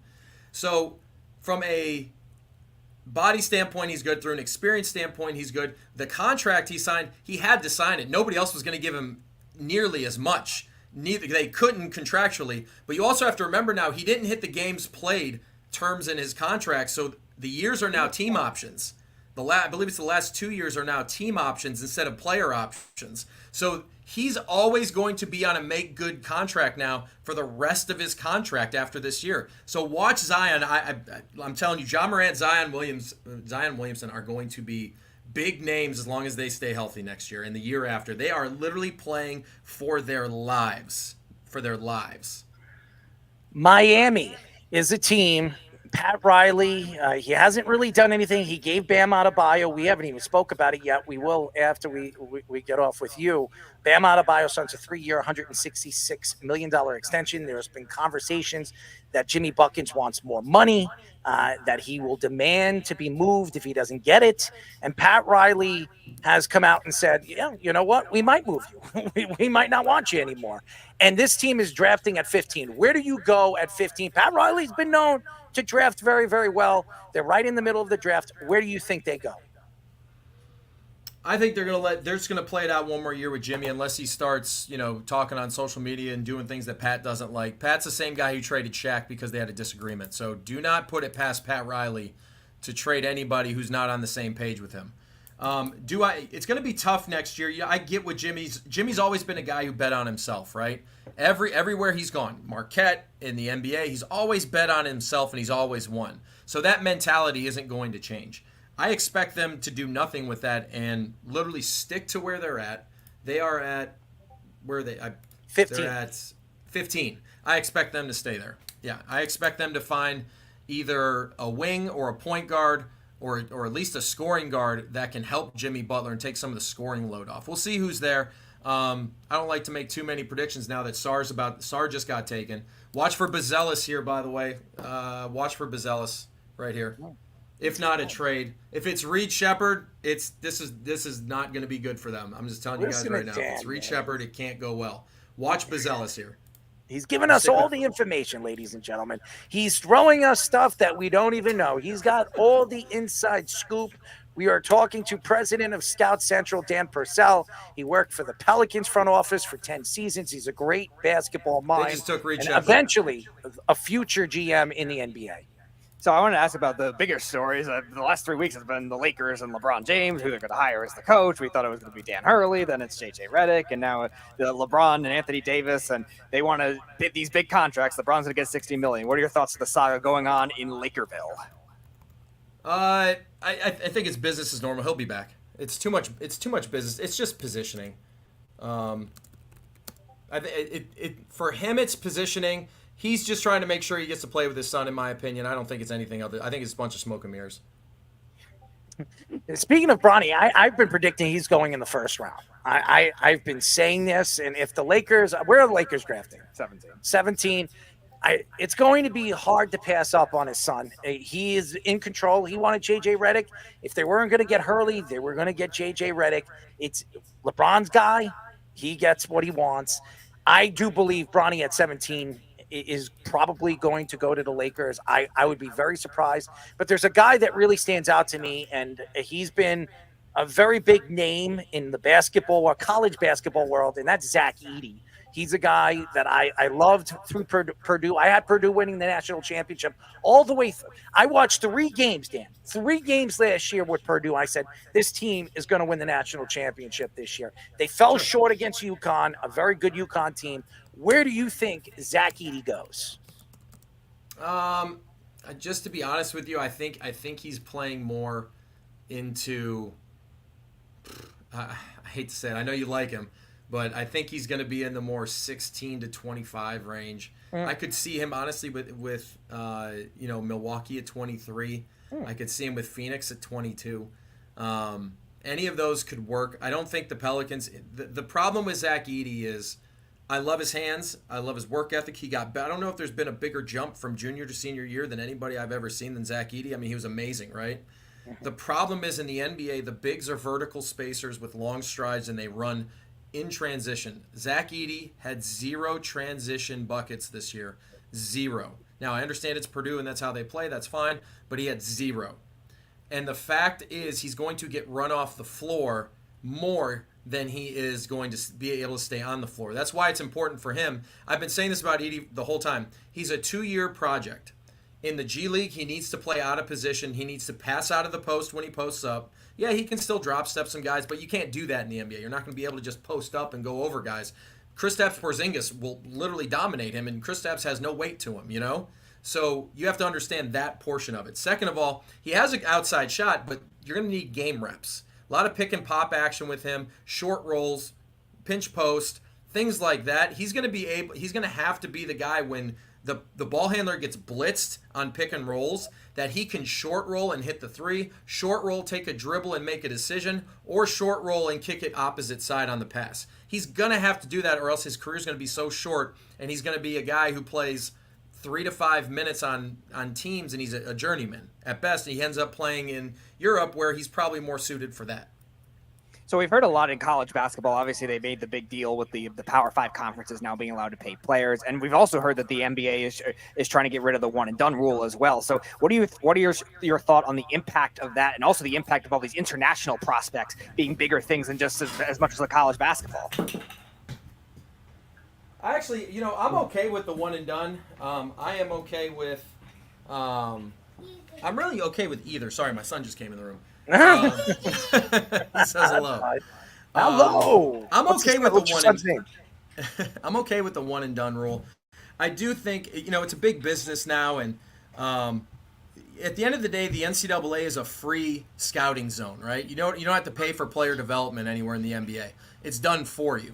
So it's hard. Think of it if you were that entity that had free scouting for your employees at the next level, and all you had to do is just show up. It's a pretty good system. You know what I mean? The expenses stay low, and just to be honest, I don't think majority of NBA GMs and scouts want to go to high school gyms. I just don't. Well, by the way, what's your son's name? Austin. Oh. Well, hopefully you didn't name him after Austin Rivers. No. We did not. It was the only city in America that started with a vowel that both Jess and I could agree on. Well, don't be another Doc Rivers, okay? I'm just kidding. As everybody knows, we were talking to president of Scout Central, Dan Purcell, also worked for the Pelicans office for 10 seasons. Last question for me, Dan. You look at the draft, and every year, this is a great draft, this is a bad draft, and every single year when they say it's a bad draft, you see 3 to 5 stars in that draft. I can name a bunch of them that I could point out. If you look at this year's draft, could you see like people being blindsided that there are stars in this year's draft? No, I don't. I think this draft is overall it's subpar compared to the others. In terms of who you're going to get, what roles you're going to be, you're not getting. You might get a superstar. Hopefully, you get Sarr turns into one, or Ricochet. You're hoping one of them does. You might get a couple core players, but mostly you're getting starters and key reserves out of this first, this lottery. And then overall, I think what's going to happen is the best players are going to be the guys picked in the second round or the late first. There's going to be a lot of Derek White types out there. I think we're going to see in 5-6 years out of this draft, you're going to see probably 4 to 5 guys who are picked 20 to 40 who are impact players on championship teams. I think that's where this draft is going to make its mark. I have one question for you. Cooper Flagg. I know you haven't really done your research on this kid. We're working on trying to get him on the show. I've loved him. He's going to my team. He's going to Duke. Some people believe he's predominant #1 pick next year. What type of player do you think he's going to be in the NBA? Actually, I've sat down with Flagg about 3 times. I actually know him pretty well. I think Flagg. It's going to be a race. I'm going to tell you right now. The draft after in 2025, the race is going to be between Cooper Flagg and Ace Bailey. Those are going to be the 2 guys that we're talking about most likely for #1 next year. Flagg obviously is a do-it-all guy, 5 tools, long, athletic, more athletic than people give him credit for. His shooting needs work, but it's there. Ace Bailey is a bucket. He is the guy can get a bucket from anywhere. Crazy athlete, super long. He's the guy a lot of teams are going to go, oh my God, he's 6'9.5" and jumps out of the gym, but he also can shoot threes and pull up and all that. So next year's draft, I will tell you guys this. Here's a little peek into the next 2 drafts. Next draft is very, very good. 2026 is even better. So that is what Brooklyn, if anybody's wondering what Brooklyn is doing, Brooklyn is literally setting themselves up to take big swings in the next 2 drafts, which are huge, huge drafts. Huge. 26 could go down as the best draft of the first half of this century. My last question is, when you look at teams trying to find the next Steph Curry, the next LeBron James, we were always looking at that for a while, comparing the stars. Of these young stars today, what type of prototype, what type of skill set do you think NBA teams are looking for when it comes to these generational type prospects, these bigger names like a Cooper Flagg or somebody like that? Yeah, obviously you need the physical tools, right? I mean, that's the biggest thing. You got to have length. You got to be athletic. You got to be able to get to your spots. I think ultimately, though, what teams are looking for are high IQ players who have good self-awareness, meaning they know who they are. And if you don't have that, you're going to get exposed in the NBA because there's too much technology, there's too much scouting, there's too big of payrolls. You can't get away with not knowing what decisions to make in pick and roll if you're a guard. You can't get away if you're a big not feeling where to roll to, where the open spot is. You have to have these IQ and this IQ, this feel, the ability to adjust on the fly. Adjust on the fly. Austin! But Dan, we really appreciate all the time. I know you're busy and you're watching the draft. You're probably getting text messages. I know you're really, really busy. For you to come on with us, we really just appreciate who you are and what you're doing. And whenever you get a GM job, you know who to come to if you want scouts or you want guys to do some research for you. We would love to work for you. But thank you, Dan. Got it. You guys will be on my list, absolutely. Dan Purcell, he's fantastic. Great personality.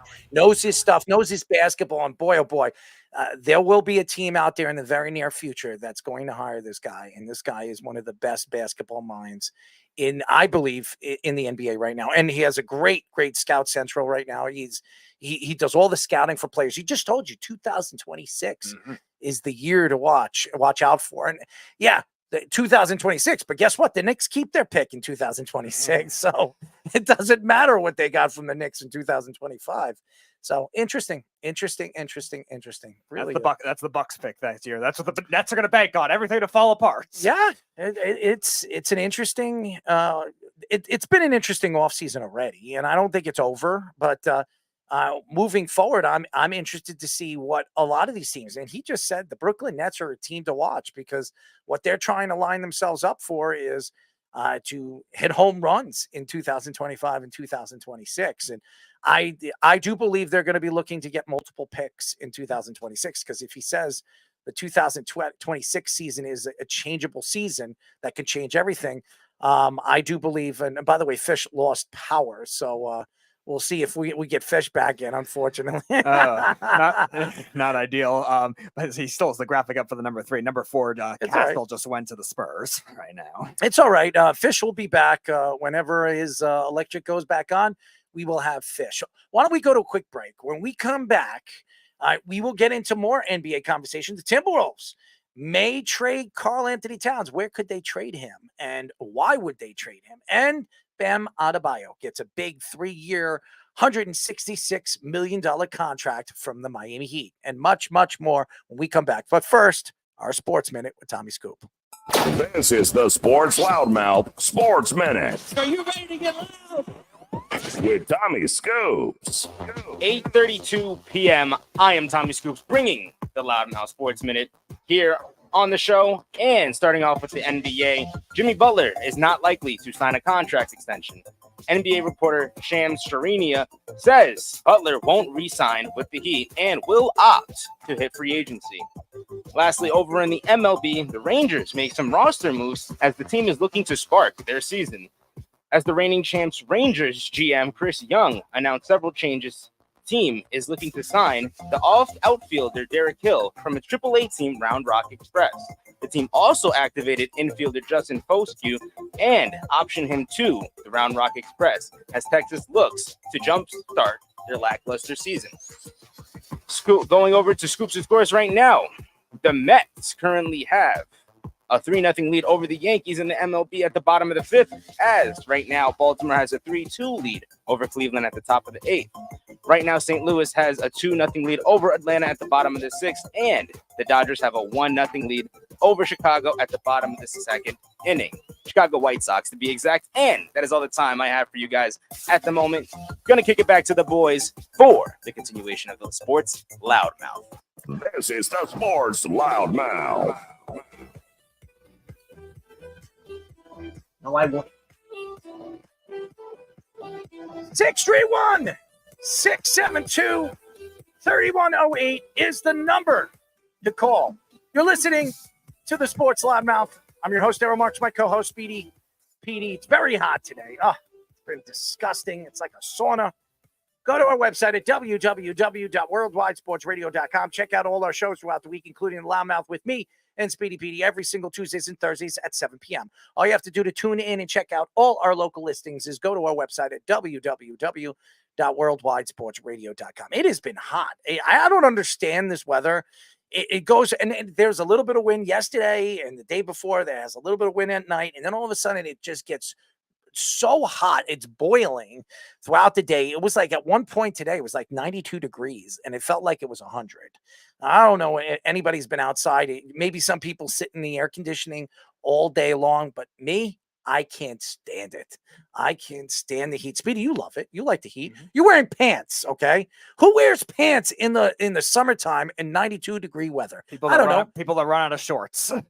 You ran out of shorts. Yeah. What do you mean? You don't have? How many shorts do you have? I didn't have any. And Are you doing your laundry, Speedy? Everything I had to do today. You think I had time to do laundry? No, I wouldn't. Well, that's for sure. Maybe you would. Maybe somebody would. Anyways, why don't we get into more NBA, because there's a lot to get into with the NBA. And Bam Adebayo is a guy that obviously the Heat want to keep for a long term. And the Athletic reports that Bam Adebayo will get a 3-year, $166 million max contract extension. This contract will keep him with the Heat till 2029. Bam has 2 years left of 5 years, $163 million extension. He signed in 2020. Adebayo made his third All-Star game, was first team All-NBA defensive player, and was he was third in defensive player of the year voting last season. Adebayo averaged 19.3 points per game, 10.4 rebounds per game, and 3.9 assists per game last season. Well, he's probably the backbone of this organization moving forward. Jimmy Buckets is 34 years old, going to be 35. He might be on the tail end of his career. And if it isn't, it might be on the tail end of his career with the Heat. To me, Adebayo is going to be the long-term answer for this organization. They're going to need to add another player to come and play with him.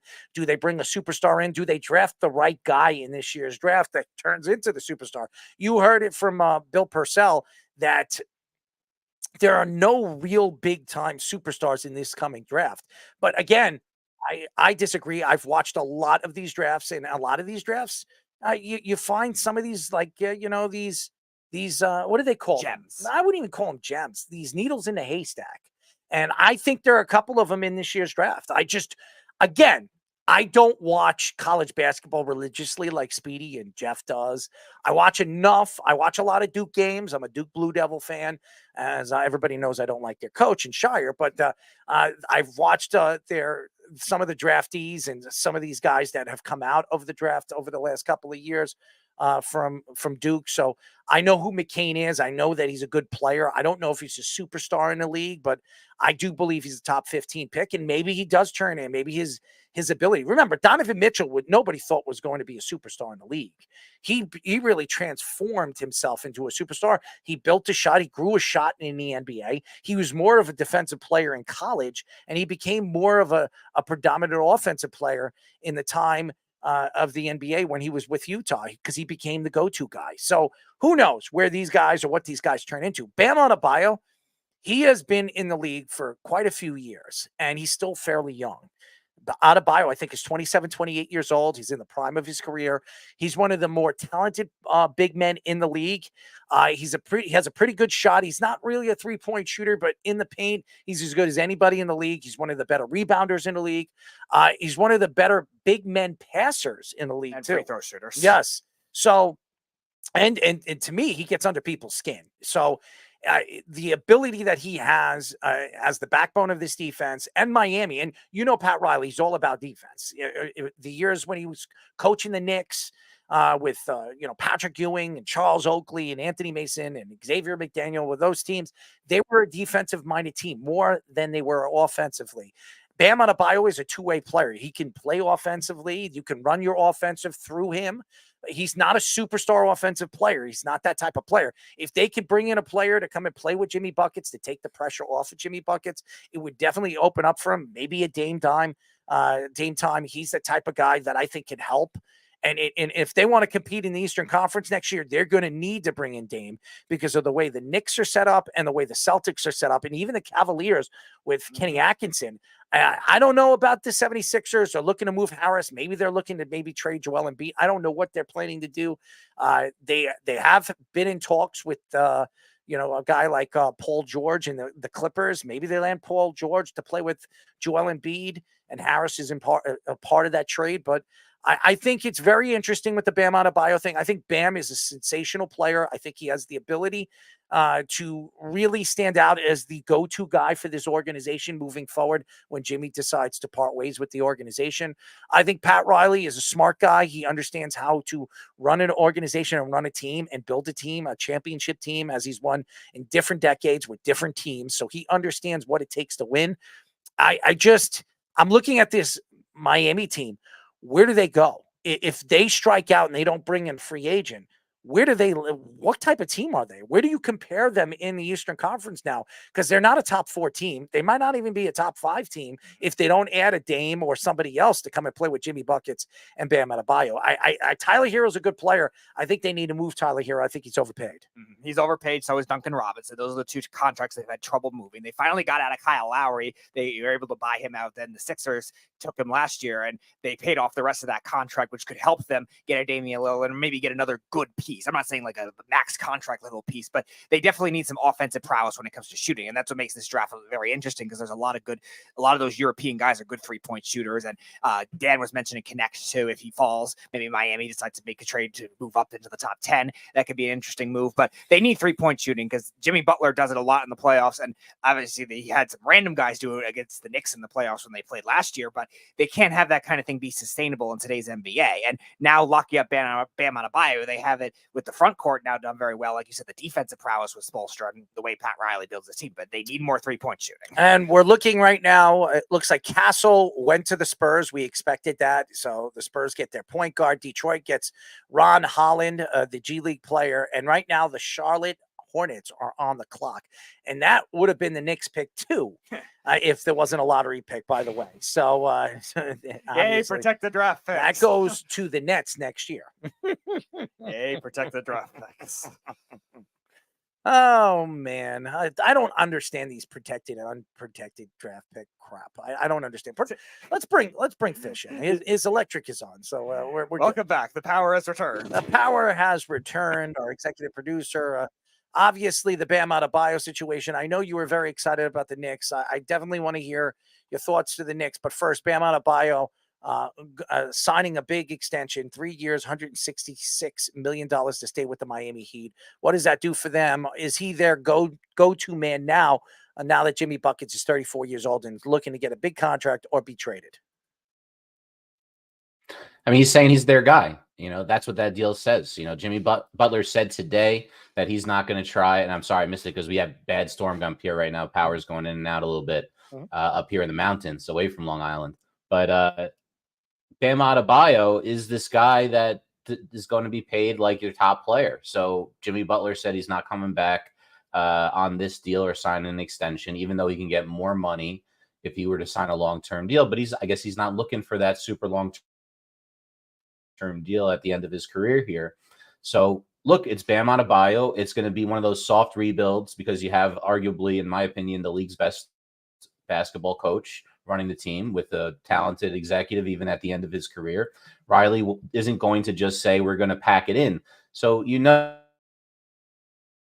going to be some kind of on the fly rebuild that they would grind out some kind of 8 seed and hope for the best. And they've done it in the past and it's taken them pretty far. So I really am pretty satisfied with them going with Adebayo because that guy's the best defensive center in the league or power forward in the league, however you want to look at it. This guy was first team All-NBA. He's going to stop anyone that's going against him. He's halfway decent offensively. And you need to have guys like that. We see guys we're talking about right now. The Knicks would kill for a guy like that.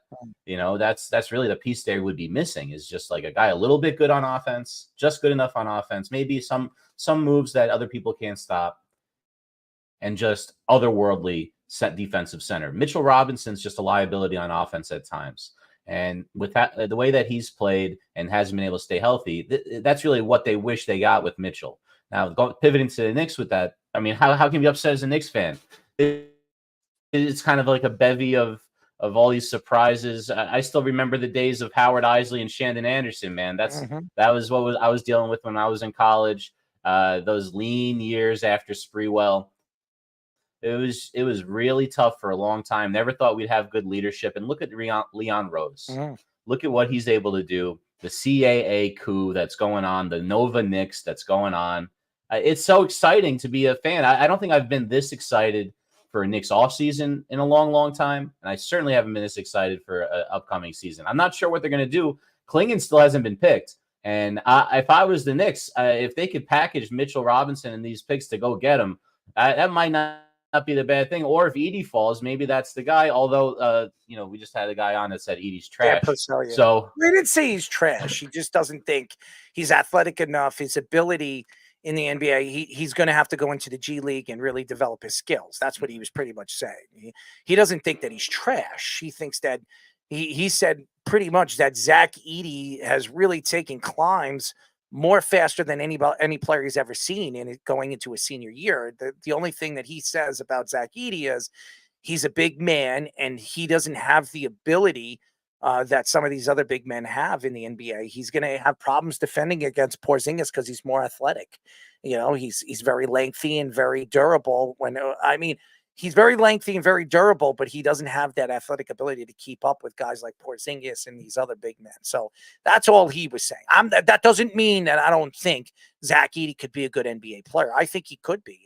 On a good team and a good roster with a good defensive-minded coach like a Tom Thibodeau, I think he could become a sensational big man for the New York Knicks. And the Knicks just need a big body. That's all they need. They don't really need anybody that can shoot threes. And even though Zach Edey's a pretty good distance shooter, he's a pretty good three-point shooter, as Dan Purcell said. He says he could shoot the three. It's not like he can't.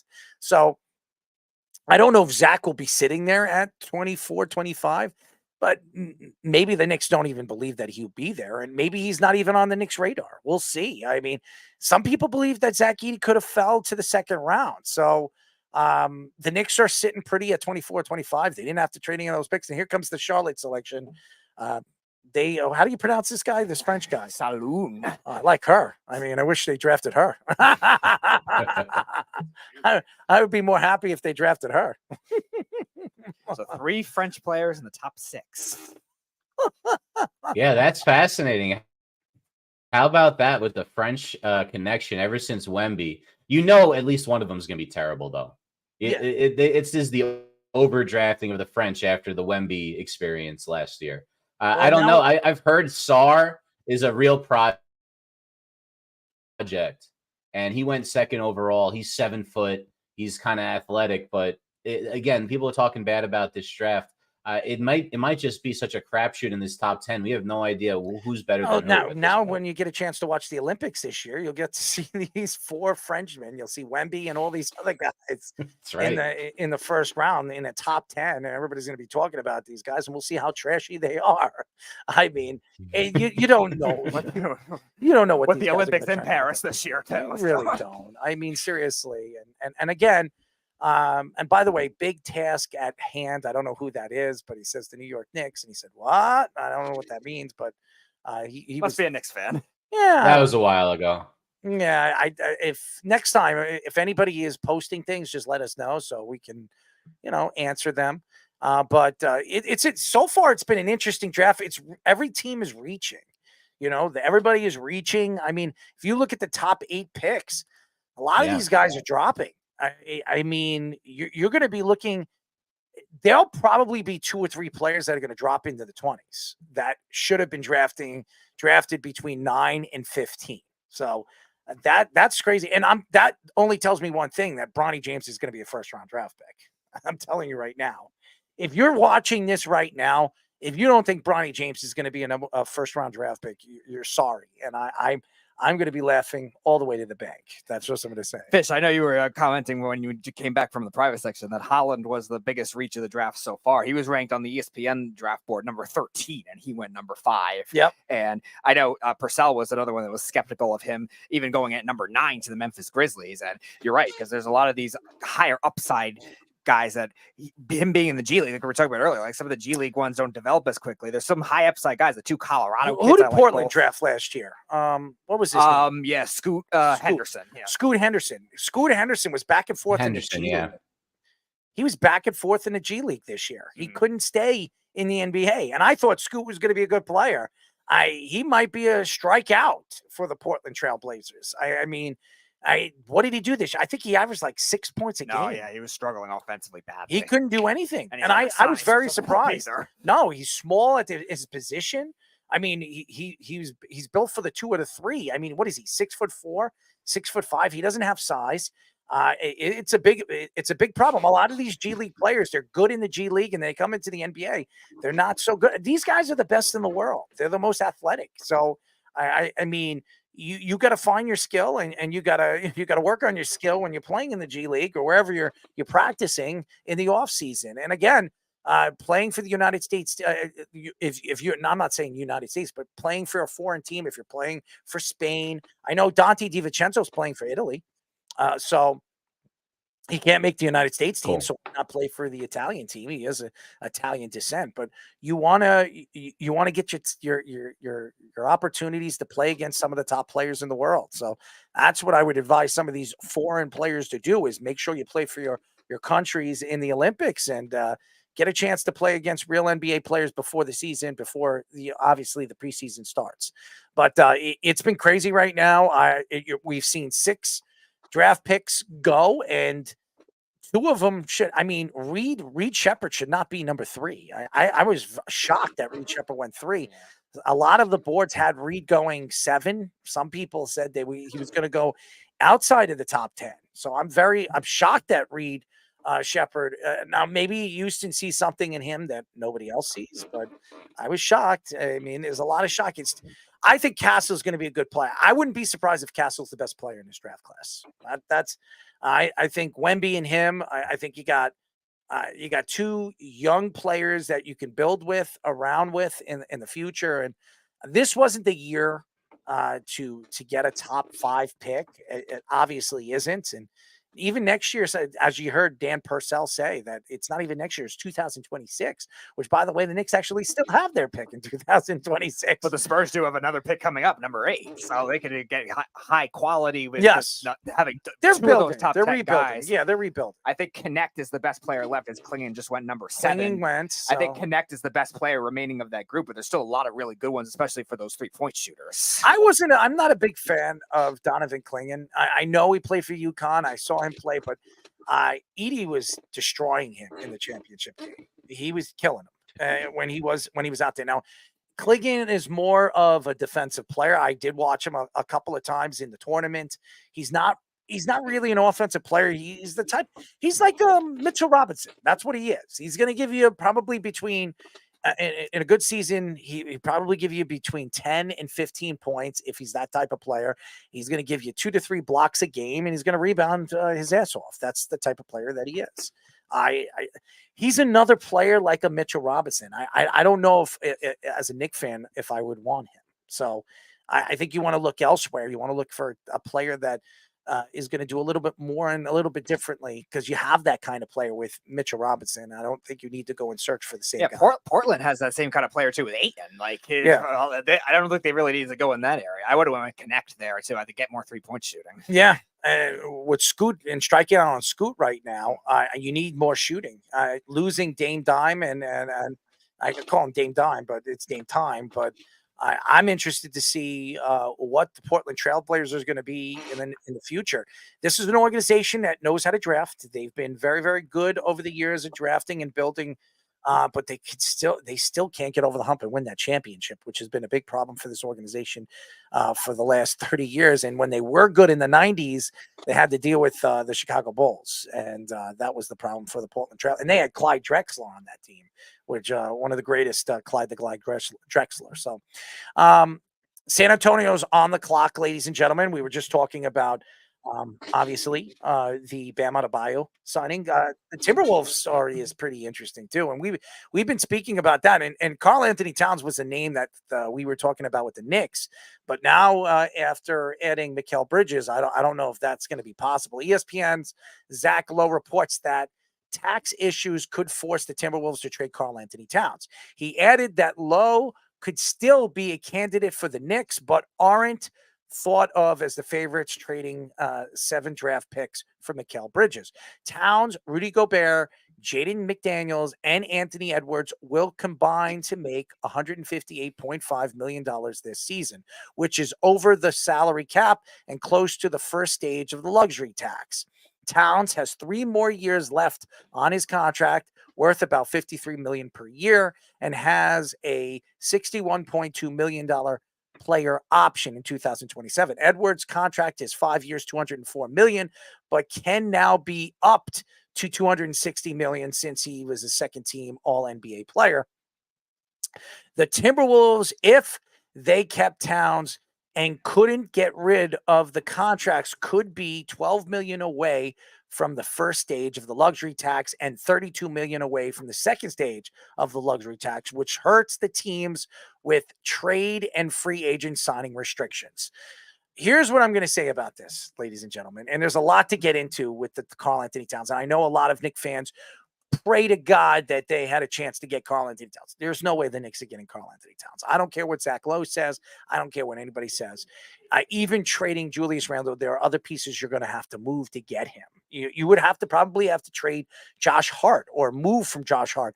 I don't see that happening. I think the Knicks team and their roster is what it is. Karl-Anthony Towns is a great player. He is a sensational player, but he falls off in the playoffs. He disappears.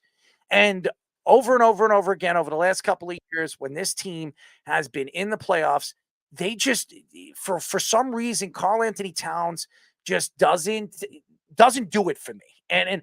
And to me, Karl-Anthony Towns, when he is on, he's one of the best big men. He has the most athletic ability at the big man position than any big man in the NBA. He could shoot. He's one of the best three-point shooters at his position. He's one of the best three-point shooters in the league. He can rebound. He can defend. He can do everything. The problem is, and I think he just slacks off. I don't think he's the same player that everybody thought he was when he was drafted from Kentucky. I question a lot of things about Karl-Anthony Towns, his work ethic. He had problems with Jimmy Buckets. He couldn't get along with certain players on his team. He still believes he's the number one guy when I think he's lost the number one position. It's now Anthony Edwards' team. I think he wants out. I think he wants to move back closer to home. He's from New Jersey, grew up a New York Knicks fan. I think the Knicks have decided to go elsewhere. So maybe the Brooklyn Nets are a team, an organization that you can probably persuade him to come and play for it. Now, I think he has a no-trade clause. I'm not positive, but I think he has a no-trade clause. So it would have to be Karl-Anthony Towns. No, actually, he doesn't have a no-trade clause. Only Bradley Beal has a no-trade clause right now in the league. So maybe the Timberwolves decide to move him with the Nets. If the Nets are looking for a player they can build around, he's a kind of guy that you could build around. I understand what Dan Purcell was telling us. I just think that Karl-Anthony Towns wants to be closer to home. Now, if Joel Embiid wants out, maybe you move Joel Embiid. Maybe you do a swap. Maybe you trade Karl-Anthony Towns over there to the Timberwolves to play with Anthony Edwards, and Karl-Anthony Towns goes to the 76ers, goes back East Coast. I don't know if Karl-Anthony Towns wants to stay there. I really do believe that he wants to be closer to home. His mom passed away. He had 5 family members passing away from COVID. He wants to be obviously more of the center of attention when it comes to an organization and a basketball team. He's not that anymore with Anthony Edwards there or Rudy Gobert. He might not even be the best big man on that team anymore. So, or at least that's what the organization sees him to be. So he's making a lot of money, and the organization is having problems finding ownership. Obviously, I know Alex Rodriguez was interested in the team and his buying team, and they've kind of fallen out because they just couldn't afford what the other owners are asking for. So there's a lot of questions to the Timberwolves and where they're going to be. I think they had the best chance to win a championship this year. They fell apart against a Dallas Maverick team that they were better than. I think they beat the Celtics if they play the Celtics in the NBA championship. This was the best chance they had really since Kevin Garnett and Stephon Marbury, and that team really never got as far as this team went. So I don't know where they go. I don't know what this team is, and they gave away a load of draft picks to Utah for a guy like Rudy Gobert. So I think you need to get back some of that draft stock. That's where I think they need to go and trade Karl-Anthony Towns and try to build back what they lost. Yeah, you also look at the way that teams restructure deals, and it's just harder to do with that many contracts being that big all at once. You're trying to get $17 million under the luxury tax to start. It's already going to be a difficult thing. And the value with Towns is going to be higher right now than besides Two guards by the Spurs. Yeah, Dillingham goes to the Spurs. Thanks to Fish for that. Yeah, and you also look at the way that the Timberwolves have structured all these contracts now. They have it so much invested into those 4 players. And Jaden McDaniels is a defensive specialist, not much of an offensive player. Same with Rudy Gobert. He doesn't really give you much on offense. And Karl-Anthony Towns has to really provide the part of it that Anthony Edwards can't do. And that's where it really hurt them in the playoffs. And the problem is a lot of these teams that are getting the market for Towns have a lot of those concepts already intact with better offensive players. The Knicks don't need a lot of those other players that they might have to trade, or the Timberwolves don't need a lot of those other players that the Knicks might trade them. They have enough wing depth. Like, they're going to just maybe trade Julius Randle, fine. But, like, that doesn't really push the needle in either direction for either of these teams. And same kind of thing we were talking about Sabonis before with the Kings. Like, maybe they do something with that and maybe get it for a lesser price, but they have a lot of those types of players off the bench too. So it doesn't make sense either way. Minnesota's going to be really stuck trying to do this now, and they might have to eat up a lot of money and lose a lot of depth because of it. And then again, we look at the NBA right now, and if you skew who are the top 5 big men in the NBA, and I'll do that right now. I can go right now. We all know at number 1, Nikola Jokic is the best big man in the NBA. There's no question. He can pass, he can shoot, he's a great defender, he's a great blocker, he could do everything. So we all know, and you can't argue, Nikola Jokic is number 1 right now on everybody's list. At number 2, you can argue this. Joel Embiid would be there, or you can argue it could be Giannis. Giannis he's a sensational player. He's been one of the best big men in the league. He's great defensively. He doesn't have a shot like Joel Embiid. He doesn't have that kind of game, but his all-around game, he changes a game. He changes a team. He's a great team player. He's not all about himself. So I would put Giannis at number 2. I would put Joel Embiid number 3. And the reason why I would put Joel Embiid right now at number 3 is because he can shoot the 3. And when he's healthy, he is one of the best big men in the league, but he has knee problems. And the problem with Joel Embiid too is he a team player? Is he really a team player? Now, during the playoffs, and especially during the Knicks series, he had problems being a team-oriented player. He didn't speak to the press. He didn't really say much to the press. And then when he did speak about the press, he was blaming the Knicks fans. He was pointing fingers at everybody else. He wasn't taking responsibility. That's been a big problem for Joel Embiid over the last couple of years. At number 4, there's a lot of questions with this. And I know a lot of people would put Rudy Gobert, but I would put Karl-Anthony Towns as my number 4 big man. And the reason why I put Karl-Anthony Towns over there is when he is on, Karl-Anthony Towns is unstoppable. He really is unstoppable. He can shoot, he can rebound, he can pass, he can do all those things. And that's, to me, so very important to the skill and what you're looking for a big man in the NBA. The only problem with Karl-Anthony Towns is he disappears in games. He's not a player that you can count on in the big game when you're looking for a scorer, for that second scorer. That's the only problem with Karl-Anthony Towns. He gets lost. And my number 5, and I'm going to say this, Sabonis. I think Sabonis is the 5th best big man in the NBA. He does everything good. He's one of the best rebounders in the league. He's a guy that's going to give you between 20 to 22 points a game. He's a good defensive player. He's great on the offensive side of the boards, and he's a good free throw shooter. So those are my top 5 centers right now in the NBA. I mean, Speedy, you couldn't argue with that. I think that's where you go. I love Sabonis. I remember, I think 2 years ago, I wanted the Knicks to trade Randall for Sabonis at the time. Like, I was thinking like it's a high upside type player. Markkanen was right there. I mean, Markkanen had a really good season. He was sensational for Utah. I think if I was Utah and I was the Jazz, I'd try to move him. Averaging 25 points a game and 8 rebounds per game. He's at a high point. You can move him right now.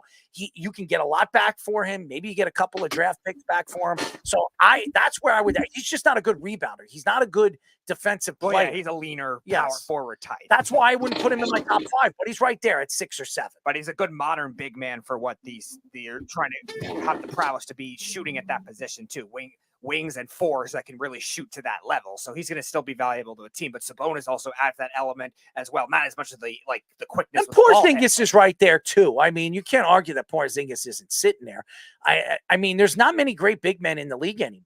There really isn't. No, we talked about it like being a dying position, and even just like the pure point guard. Like you need versatility, like with 2 through 4s with those types of players, and that's why I think when you look at some of these draft picks, we were talking about it with Dan. Like even some of these point guards aren't being as drafted as high. And Wembanyama, he's going to be there too, but I still think he's too young.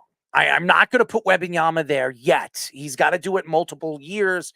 When he gets there, then we can argue that Wembanyama is there. If he does it again next year, you could put him in the top 5. But those are my top 5 guys, and I don't think anybody would argue that. Those are the top 5 guys right now in the NBA. It's crazy. When you look at the NBA in the 90s, there were so many good big men. Now, if you look at the NBA, it's turned into a guard league. It's turned into a shooting guard league. It's really not all about the big man. It's not really about even the power forwards. You need an athletic power forward that can do more than a center can do. So it's a different game. I think if you have a dominant power forward in a league, you're probably going to have a pretty good team. And that's the difference right now in the NBA is you look at the guard position, the power forward position because of the athletic ability that these guys carry. Oh, it looks like Fish was going to talk. No, I'm talking to you. Go ahead, Speedy. Jeff said, I'll just read the comment. Jeff said, ED to Memphis, that number 9. And thank you, Keith, as well for breaking that as well. So he actually went a lot earlier than expected. I don't know what you were waiting for, Speedy. Losing your sense of thought. Okay. No, it looked like Fish was going to talk just now. So a couple of draft things. Go ahead. I may have thought I was going to talk, but I was muted. Listen, Speedy, we just saw Edie to Memphis 9. You're absolutely right. He was mocked a lot higher. We were talking about it. Memphis trying to get that size inside. There was our first trade of the draft as well. The Spurs didn't want 2 guards, especially an undersized, point guard in Dillingham. It's only 6'1", $170. Otherwise, all his highlights were unbelievable when I was cutting highlights for him. That guy looks amazing. He's just undersized. Sent him for an unprotected first-round pick and a third in 31 and a pick swap in 30 to Minnesota, who we're talking about right now, gunning for the future. So maybe Towns is not going to be a part of that future. They're going to really load up going forwards with some young guys. I would expect Towns to be part of this. I think Towns is gone. I think they're going to have to move on from Towns because, again, you just heard it. Anthony Edwards is going to demand that extra $50 million. They're in salary hell right now. And I think it makes a lot of sense that Karl-Anthony Towns, that everybody, again, the Knicks fans are thinking that, we can land Karl-Anthony Towns. And boy, oh boy, if you had Karl-Anthony Towns, but you got to give up a lot for Karl-Anthony Towns. And you just gave away, 5-6 draft picks for Mikal Bridges. I don't see the Knicks doing any. I don't even think the Knicks could trade any more picks. They've given up so many picks for Mikal Bridges. So I think in the position that the Knicks are sitting, Karl-Anthony Towns is not going to be a Knick, but he will go back to the East Coast. That's what I believe. I will tell you this. If Miami needed it, but here's the thing. Orlando is a team. I think Orlando has a ton of money. They're a good young team. Why not send Karl-Anthony Towns over there with a bunch of youngsters over there in the Orlando Magic? That would be a great fit. He goes back to the East Coast. He's closer to New York. That would make a lot of sense in my eyes. I think that would be a good move. Yeah, they're destined for a big trade somewhere because they have no other big contracts really, even to the veterans besides that, because a lot of their backcourt is even young right now. He wants to go to the East Coast. Everything that I've read is he wants to get closer to home. It was formal that he wanted to be a Knick, but it doesn't seem like that's going to happen unless the Knicks trade Julius Randle and Mitchell Robinson and open up room for them to get a Karl-Anthony Towns. Remember, Karl-Anthony Towns is making $50-something million.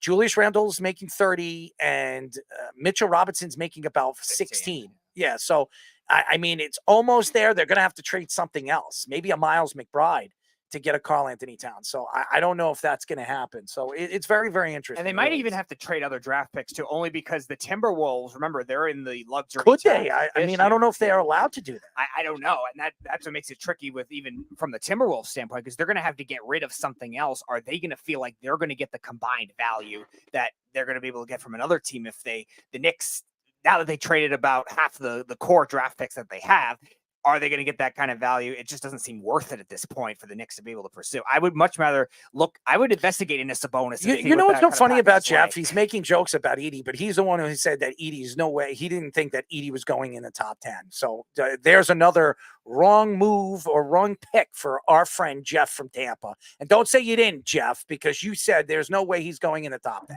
So there you go. You're wrong about that, as I can nitpick every single thing that you say out of your big fat mouth. All right, so you're wrong. Wrong, as always. I know I was trying to call, but we're going to have a guest that's coming in any second. Oh, well, so he can't talk. Jeff, we have a guest literally coming in a couple minutes, so you're going to have to wait.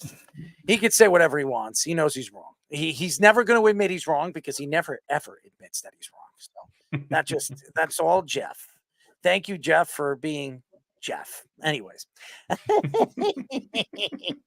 I love getting under his skin. You know, he likes to speak about me, call me names, and call me Earl, which I can't stand. It's Errol, and he knows I don't like that. But you know what? I'm going to sit back and relax and just enjoy the stupidity that comes out of that fat mouth. Anyways, when we come back, we have a very special guest, and we're very happy and very excited to have him on. We will be speaking and talking to Sports Illustrated Dolphins publisher Alain Poupart. He's been on our show. We've gone at it a couple of times in the past, and we will have him on the show, as the Jets and the Dolphins are the two best teams in the AFC East, I believe. So there'll be a lot of arguing when it comes to Alain Poupart. But first, our Sports Minute with Tommy Scoops. This is the Sports Loudmouth Sports Minute. Are you ready to get loud? With Tommy Scoops. You know what time it is. I'm Tommy Scoops, bringing the Loudmouth Sports Minute here. Starting off with the MLB, the Dodgers' star player Shohei Ohtani is not likely to participate in the Home Run Derby. Team's manager Dave Roberts says Ohtani's participation is not a good idea and is preventing a risk of Ohtani's rehab from a recent Tommy John surgery. The Yankees also have benched second baseman Gleyber Torres after a terrible opening performance in the today's Subway Series versus Mets. Manager Aaron Boone says he was going to give Torres time off anyways, as it's a reset that he needs. Going over right now into Scoops' scores, the Mets and Yankees. Right now, the Mets have a 4-0 lead over the Yankees at the bottom of the fifth, and that game is currently in a rain delay. Another game in the rain delay is between the Toronto and Boston, as that is currently with 0 apiece, and St. Louis has a 2-1 lead over Atlanta at the bottom of the eighth, while the Dodgers have a 4-0 lead over Chicago White Sox at the bottom of the fifth. That is currently all the time I have for you guys right now. Kicking it back to the boys for the next guest on the Sports Loudmouth. This is the Sports Loudmouth. Spew all this nonsense disturbing behavior. 631-672-3108 is the number to call. You're listening to the Sports Loudmouth. I'm your host, Errol Marks, my co-host, the Speedster, Speedy Petey. Go to our website at www.worldwidesportsradio.com. Check out all our shows throughout the week, including the Loudmouth with me and Speedy Petey every single Tuesdays and Thursdays at 7 p.m. All you have to do to tune in and check out your local listings for all our shows is go to our website at www.worldwidesportsradio.com. Before I do my introductions to Alain Poupart, I do want to say something to Jeff, because Jeff has so much to say on these comments over here. Jeff, we were speaking before we even got into the show, and you told me straight out that Zach Edey is nowhere close to a lottery pick.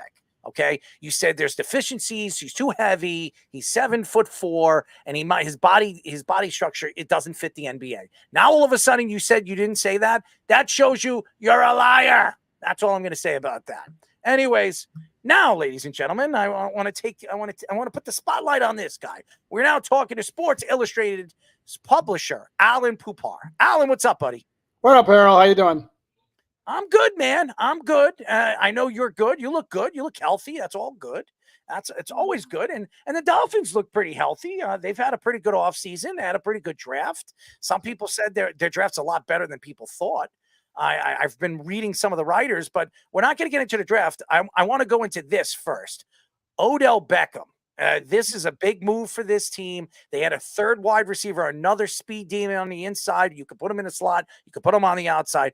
What type of player do you think Odell Beckham would be when he's playing with Waddle and Tyreek Hill? Is he still a speed demon though? Hey, listen, he was. Some people think that he was never a speed demon, but when he plays on the field, he's a lot faster than he looks. Yeah, he's got good functional speed, but I don't know if I'd call him a speed demon. What kind of player can he be? He can be a great complementary third receiver for that offense because it's all going to be still the focus is going to be on the speed guys. That's Tyreek Hill and Jaylen Waddle.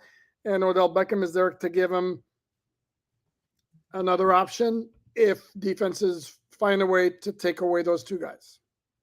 Yeah, so Jaylen Waddle got paid. He got a big deal. It was the first one of those teams that gave Tyreek Hill and Jaylen Waddle 2 receivers over $25 million. What are your thoughts to that and the thoughts to the trend of the wide receiver deals? And I was amiss in not saying, hey, Speedy Petey, how are you? Doing well, thanks. Well, here's the thing. Yeah, at some point that's going to stop, though, isn't it? All those wide receivers getting all that crazy money. Just like right now, we're looking at the quarterbacks doing that too. Hill and Waddle, the Dolphins' identity is speed on offense. It's a track meet. And Tyreek Hill and Jaylen Waddle are like the two guys who make it go more than anybody else. So it makes sense. And they love Waddle. He's a young guy, and he's very extraordinarily low maintenance. So it's like kind of a no-brainer for them. Let's extend him, keep him around for a lot of years. Tariq's status is a little bit more up in the air, but maybe they want to keep the track meet going for a few years, and having those two guys on each side of the line of the quarterback is a pretty nice commodity. You know, Mike McDaniel is one of my favorite coaches. I'm a Jet fan. I can't stand the Dolphins, as you know. But I like Mike McDaniel. I watched Hard Knocks. I actually watched all the episodes recently. I didn't watch it in the middle of the season because I was just so disgusted with my team and Aaron Rodgers going down. So I couldn't watch it. It was wild. It absolutely with the Jets. It's always wild. But no, I said why, but okay, kind of sorry. Yeah, whatever. Anyways, Mike, you're a Dolphin fan, so I ask you why. But anyways, I'm not a Dolphin. I'm a Dolphin reporter. There's a difference. Well, I'm sorry. Nevertheless, you're rooting for the Dolphins over the Jets, are you not? Yeah, it's good for business. The Dolphins win. Is it really? Yeah, it is actually. I don't know if it's good for business because their owner's not too smart. And hey, listen, he got it right with Mike McDaniel. I like him. I think he's a smart guy. I think he's funny. I think he's educated. I think he's a lot smarter than people think that he is. He just goes out there like a little mouse and he runs all over the field and the players love him. What type of coach is Mike McDaniel? When you've asked him questions and you're over there at the press conferences, what type of person is he? Before I answer that, let me tell you that if Stephen Ross is not too smart, since, as you pointed out, for somebody who's not too smart, done pretty well for himself in business and what he's done with everything surrounding the team, with that facility that they've built. That he's got Formula One race. He's got a tennis tournament over there. He's getting the World Cup. He's done really, really well. So anyway, I just wanted that cleared up. Mike, how would I describe Mike McDaniel? Is very quirky, got a very unique, interesting personality. He's very smart. As a coach, he is offensively borderline brilliant, can be too stubborn at times in maybe trying to outsmart the opposition. And at some point, there's going to have to be an adjustment made there, or if he keeps running into the same roadblocks toward the end of the season and in the playoffs, there's going to be a problem. So some of the defensive losses they had, lost a lot in the front seven. Jalen Phillips obviously getting the injuries. Now, I like some of the other moves they made. I like Neville Gallimore. I like Kendall Fuller, bringing him in as a corner. So what are your thoughts to the defensive transition of this team from last year? Yeah, it was that damn Jets turf that got Jalen Phillips. There he goes. There he goes. Same turf that got Aaron Rodgers. It did. Yeah. How that turf is not been replaced. That's a different topic for another day. You guys can have fun with that one. The acquisition of Kendall Fuller to replace Xavier Howard, who was once a top 5, if not top 3 cornerback in the NFL, but has dealt with injuries the last couple of years, was a great move to replace him. It's actually even an upgrade. They just recently signed Calais Campbell, who is like a top-notch veteran, may wind up in the Hall of Fame after his career's over, brings all sorts of intangibles, along with the fact that he's good against the run and he can rush the passer. They have a new defensive coordinator, Anthony Weaver, came over from the Ravens. couple of new pieces, intriguing possibilities, but the fact remains there are two top pass rushers from the edge. Jalen Phillips and Bradley Chubb are kind of question marks in terms of how quickly they'll be able to get on the field and whether they can get back to being their former selves after their injuries from last year. We are talking to Sports Illustrated Dolphins publisher Alain Poupart. First of all, I wasn't attacking Ross as a business owner. I was attacking him as an owner of a football team because the guy has made a tremendous amount of mistakes. Hey, you get Jennifer Lopez involved with the organization. Get everybody. Why don't we get every single movie star involved? Hey, you know what? Let's reach out to Jay-Z and get him in part of ownership. That would be a great move for Mr. Ross. But hey, that's just my opinion here. I'm a Jet fan because I'm a lonely Jet fan and everybody hates us. But here, I'm going to ask you a question about the Dolphins because this is a good question. They had one of the best running tandems in the NFL last year. Mostert was fantastic, had 18 touchdowns, had his best season. And Achane, when he was on the field, he was fantastic. What type of player is Achane going to be in this offense at 100%? He'll be the same guy he was. I mean, he set an NFL record for yards per carry as a rookie. The dude is... I mentioned Hill and Waddle on the outside with their speed. Achane is that guy and more. Raheem Mostert's also really, really fast. And then they added Jaylen Wright, their fourth round from Tennessee, who's actually had a faster 40-yard dash time than any of those guys. To answer your question, I think Achane's going to be kind of the same guy he was last year. There's only so many touches that the guy can handle because he's not built to last. He's kind of on the smallish side. Even though he worked on his body in the offseason, he looks stronger, but he's still kind of smallish. I think you may see him used more as a receiver in 2024, which would be the only difference. And he's going to get his carries. And if he's got a crease, good luck. So one of the things I think that hurt the Dolphins last year was four-man rushes, these physical four-man rushes schemes against that Dolphins offense. You saw the Eagles, even the Bills in the second half of the season really expose that kind of thing. The 49ers last year when they played. Is that more of an offensive line concern? Like, what would you do if you were to address that kind of thing and improve against those better defenses? It's an offensive line concern if Hill and Waddle can get open quickly, because when this offense is operating at its best, it's really quick passing. The ball doesn't stay into his hands very long. And Hill and Waddle get open very, very quickly, and they have repped it enough to where the timing is there, and Tua's going to get it out. So the offensive line isn't asked to hold. Well, on that clip you're showing, Tua's got all kinds of time, but more often than not, it's really, really quick passing.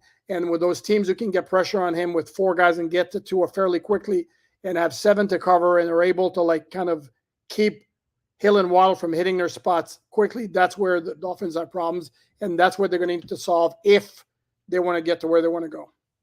Speaking of problems that they might have is deciding who their quarterback is going to be in the future. Tua Tagovailoa, a lot of people don't think, even if he has a great season, he is a top 10 quarterback. He proved it last year. The problem with him is you're seeing all these quarterbacks, they're making $55 million. You saw Trevor Lawrence get a big $55 million. You have Joe Burrow, I think, is much better than both those guys. But these quarterbacks are getting so much money. I mean, Dak Prescott's expecting $60 million in the very near future. It's probably not going to be from the Cowboys.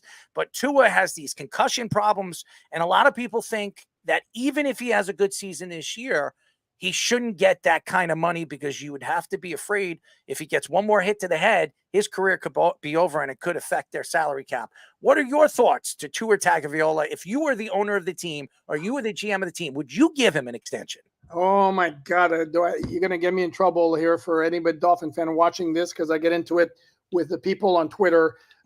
Where I sit and what I have stated publicly, and I'm going to repeat it again, my position is I would make Tua play on the fifth-year option.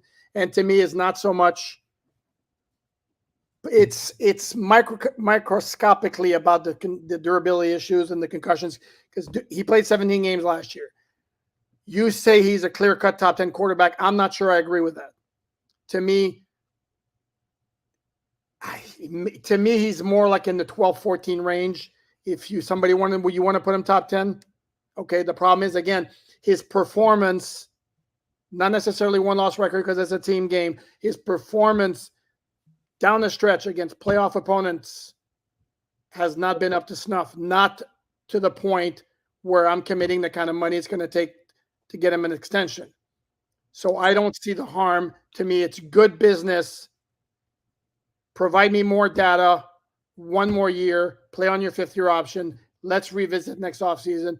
If you completely ball out to where it becomes a no-brainer that he needs to get a contract extension next year for big money, yes, it's going to cost you more. But to me, it's worth it to be able to have more of a sense of security as to exactly what he is and what his ceiling is going to be, because the question of exactly what's the highest level he can reach as an NFL quarterback to me is still unanswered. So what would be the plan B in that case if they say maybe he has another season like he had last year, but maybe there is some durability issues or he doesn't take that next step? Do they go after somebody else or they go draft a rookie if in the middle or the second back end of the first round? Because it's not a great quarterback draft. Or is there another veteran quarterback that you think could become available to play with those receivers? Well, correct. Here's the thing, and that's another part of the equation is how much, and then this is everybody has to answer that for their own. How much of the offensive success is Tua? How much is it Mike McDaniel in the scheme? How much is it the stupid speed they have on the outside? And how many other quarterbacks can you get to where that offense is going to be effective? Maybe not run the same way as Tua does, because a lot of the things that they do have been predicated on what Tua does best. But this is the question you have to answer. So what would be the alternative if he has another same kind of season, which would be big numbers, but coming up short down the stretch, and the team again, let's say, because you look at their schedule also, they're set up to start off 8-3 again. Their last 6 games are really tough, including home and home against your beloved New York Jets, plus 4 teams that actually made the playoffs last season. Gratuitous shot, sorry. So the possibility does exist. We're looking at the exact same kind of scenario developing where they're going to start off 8-3 and they're going to stumble down the stretch, make the playoffs, and maybe they lose in the first round. And if that happens, sorry? No, I was going to say the Jets aren't exactly great at the end of the season either. No, they're not. Well, they weren't. It all depends on their quarterback situation. They haven't been great at any point in the season. Oh, thank you. Thank you, Alan. Thank you. You want to throw shots at my team. That was too easy. By the way, dude, I'm one of those who have said if the Jets are a legitimate contender, if I don't know. And even they're also better equipped to withstand an Aaron Rodgers injury, because Tyrod Taylor is 37 times better than Tim Boyle and Zach Wilson. 37? I would say 100 times better. 37. Okay. I can go there. I mean, the Jets won 7 games last year because of their defense. They had nothing to do with anything else. I mean, if they had half decent quarterback, they win 11 games last year. This year, the way it's set up, they should win 11 or 12 games this year. It would be ashamed if they didn't. Their talent is there. I mean, and adding Hassan Reddick, I mean, that defense is even better than it was last year. They got the pass rusher that they've been dreaming for years. Since Abraham. I mean, that's since Bill Parcells. Okay. I mean, this is an organization that's made mistakes, but hey, Joe Douglas has done very well in the draft. We'll see how this draft works out. I think there was some plays that he got very lucky. I got Allen. I mean, the running back is a sensational running back. I thought he fell. I thought he was a 2nd round draft pick. He fell to the way he did. I think that was a scoop for the Jets. And Olu, I think, is going to be a great left tackle in this league. And I like the kid that they drafted, the wide receiver they drafted in the 2nd round. I think he's going to be Corley. Yeah. So I think he's going to be good too. So yeah, we'll see. There's a lot of guesses to this team. You don't know how these guys are going to fall into place with the team. I don't like Robert Saleh. I love your coach. I love Mike McDaniel. I do not like Robert Saleh. I think Robert Saleh is clueless. That's but why? I mean, again, with the, to me, the failure last year for the Jets was them putting everything into Rodgers and having zero plan in case it went south at quarterback. Coaching, that has something to do with coaching. That's not the GM. No, because Robert Saleh goes to Joe Douglas and he tells Joe Douglas what he wants, okay? And any coach would know, hey, you know what? We got Zach Wilson as our backup. Let's try to find somebody that's more competent than Zach Wilson, okay? But guess what? Robert Saleh was the one that said, I love this kid. This kid's going to be great, okay? So I'm taking receipts. I'm taking it. So you know what? I'm going to take this. Robert Saleh better do something this year. He better show everybody he knows how to coach offense, because it's been despicable the way he thinks that he could sit there with Nathaniel Hackett. Oh, and by the way, it's not going to be Nathaniel Hackett only calling the plays. He's going to have a tandem of coaches calling the offensive plays. Does that make any sense to you? That doesn't make any sense. That just tells me that he is clueless as a head coach. Just my opinion. Clueless. I think he's an idiot. That's what I think. He can take that receipt and shove it up his ass. Okay. Alrighty then. There you go. I sold that to you. There you go. No, I really wish you would do it. You stop keeping your true feelings inside though, and let it out. Keep it inside? Oh, really? You want to write about it? Come on, man. You like to write about the Miami Dolphins. I mean, what is there to write about this year? Oh, I know. They decided to part ways with the defensive corner. Great job from Miami. It was a great move. That was great. And I was with the Eagles on a 4-3 And then they decide to go elsewhere with Wilkins. Oh, wonderful. I mean, come on. That organization is another joke of an organization. The only reason why that organization had a good season is just wow, everything fell their way. Everything fell their way last year. It's not going to this year. Okay, Errol, first of all, I was busting your chops. Number two, I'm busting your chops. Okay, here's the thing with Fangio. Get under the skin. The thing with Fangio was like, I didn't hear what you said, but the thing with Fangio was like, he wanted to go to Philly. Half the defensive players hated his guts. Mm-hmm. So it was like, you know what? See ya. What's the thing about Wilkins? You would pay Christian Wilkins $28 million. He was at one point last year. He was their best defensive player. Was he not? Was he not? At what point? Before he got hurt, he was pretty much their best defensive player. He wasn't hurt last year. Played the entire season. Well, he got hurt, didn't he? At the end of the season? No, he didn't. No, he never got hurt. Wilkins didn't play in the playoffs, did he? Yes, no, he did. it was the edge rushers that got hurt, not Wilkins. Oh, I thought Wilkins got hurt. Maybe I was wrong. There you go. So, all right. No, but and he's good. He's not $28 million good. I think Quinton Williams is a better player than him. I've said that. Oh, there's no doubt Quinton Williams is a better player than he is. But Quinton Williams got lost last year in the second half, too, of the season. They don't have any pass rushers. If you're going to depend more in the middle, you're not going to succeed. This defense was great last year. I'm not going to give Robert Saleh all the credit. I just think the talent was there. I mean, they have a tremendous amount of talent. I'm not going to give somebody so much credit for a team that just had a tremendous amount of talent. So, yeah, you know what? It is what it is. Oh, look at him. He's drinking. Anyways, we are talking to Sports Illustrated. I have you to do this. Alain Poupart. He has to stay hydrated to have discussions about the Jets with you. I don't listen. I need to stay hydrated too when I get sick. Anyways, I get sick every time when I watch the Jets. We'll see how many times I get sick. That might not be a thirst feeling. That just must be more of a nervous feeling. You know what it is? I have a thing now. I'm going to, every time I watch the Jets before the game, I'm going to eat oatmeal. You know why? Because I've never done it before. So maybe it'll give me luck.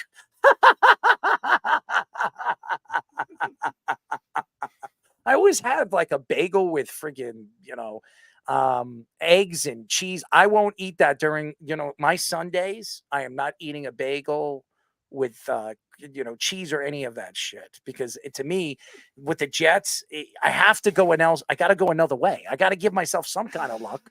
You know what I mean? So my luck is go oatmeal, go healthy, and maybe the Jets will win. I hope you're not that superstitious, Alan. Not in the least. Well, he's a writer. He doesn't have to. Right. Here we go. Go ahead, Speedy. Yeah, I was actually going to transition to that because I know you're a big hockey guy. You used to work for the Florida Panthers. They just won the Stanley Cup this year. I mean, what are your thoughts on some of the run that they had, the Sergei Bobrovsky, the performance he had for a while too, and even some of the free agents, the random breakthrough free agents that they able to put together with them. Oh, amazing job by you want to talk about a GM doing a job. Amazing job by the GM, Bill Zito. And it all started 2 years ago when they had the best record in the regular season, best offensive team, except it was a team that you went into the playoffs and they have no shot to win the cup because they're not gritty enough. And then lo and behold, they lose in the second round, get swept by Tampa Bay, fired the interim head coach who had led them to the best record in the regular season.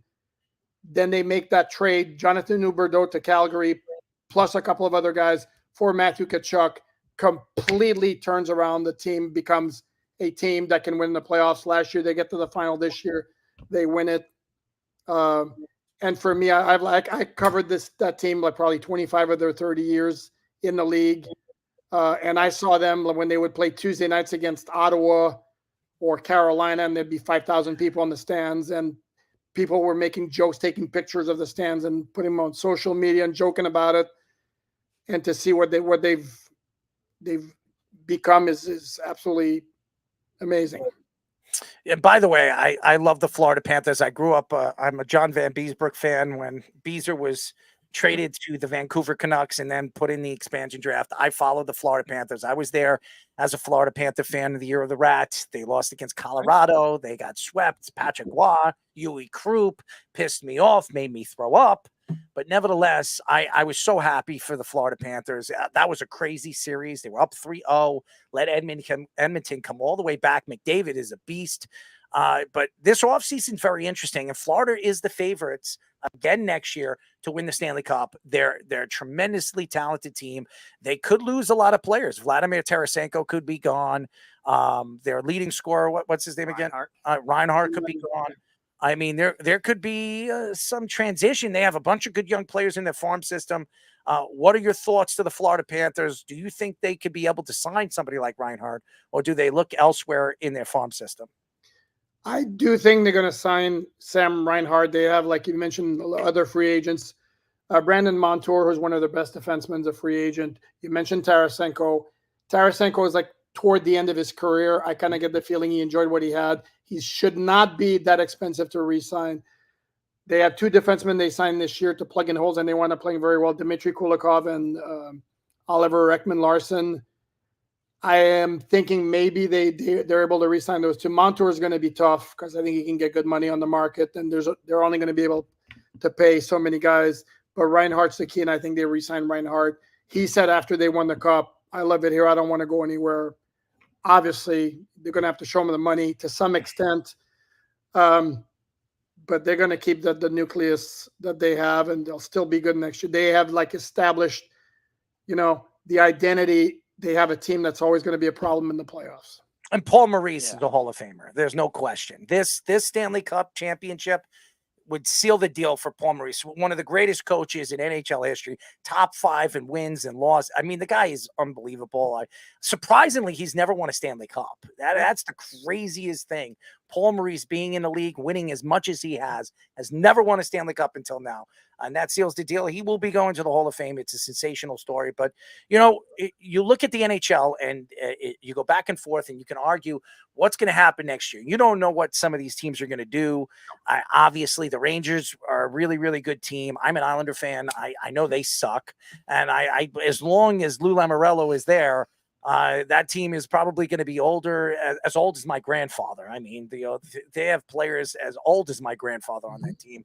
But you look at the Eastern Conference, there's a lot of questions now. I mean, the Florida Panthers, we know the Boston Bruins are going to be there. Yes. Toronto might be looking to move Marner. I mean, there could be a complete transition change in the Eastern Conference this coming year. And by the way, nobody would have thought Sidney Crosby could be traded. There are rumors that Sidney Crosby this offseason could actually be traded. Yeah. That's the craziest thing, but there is stories coming out that could happen. What are your thoughts to the Eastern Conference now? The one team you didn't mention, and that to me is one of those teams that's going to break down the door at some point, is the Carolina Hurricanes. Yes. Like, they're always one of the better teams, and they always come up short in the playoffs. And the last two playoff series, like last year, the Panthers swept them in the conference final. Mm-hmm.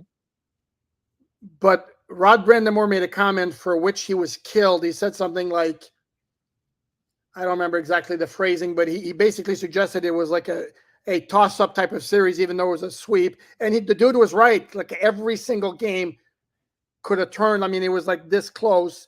And then this year, the same thing with them. And when they lost to the Rangers, they easily could have won some of those games. I get the feeling at some point they're going to break through. Toronto looks to me like exactly like the Panthers were a couple of years ago.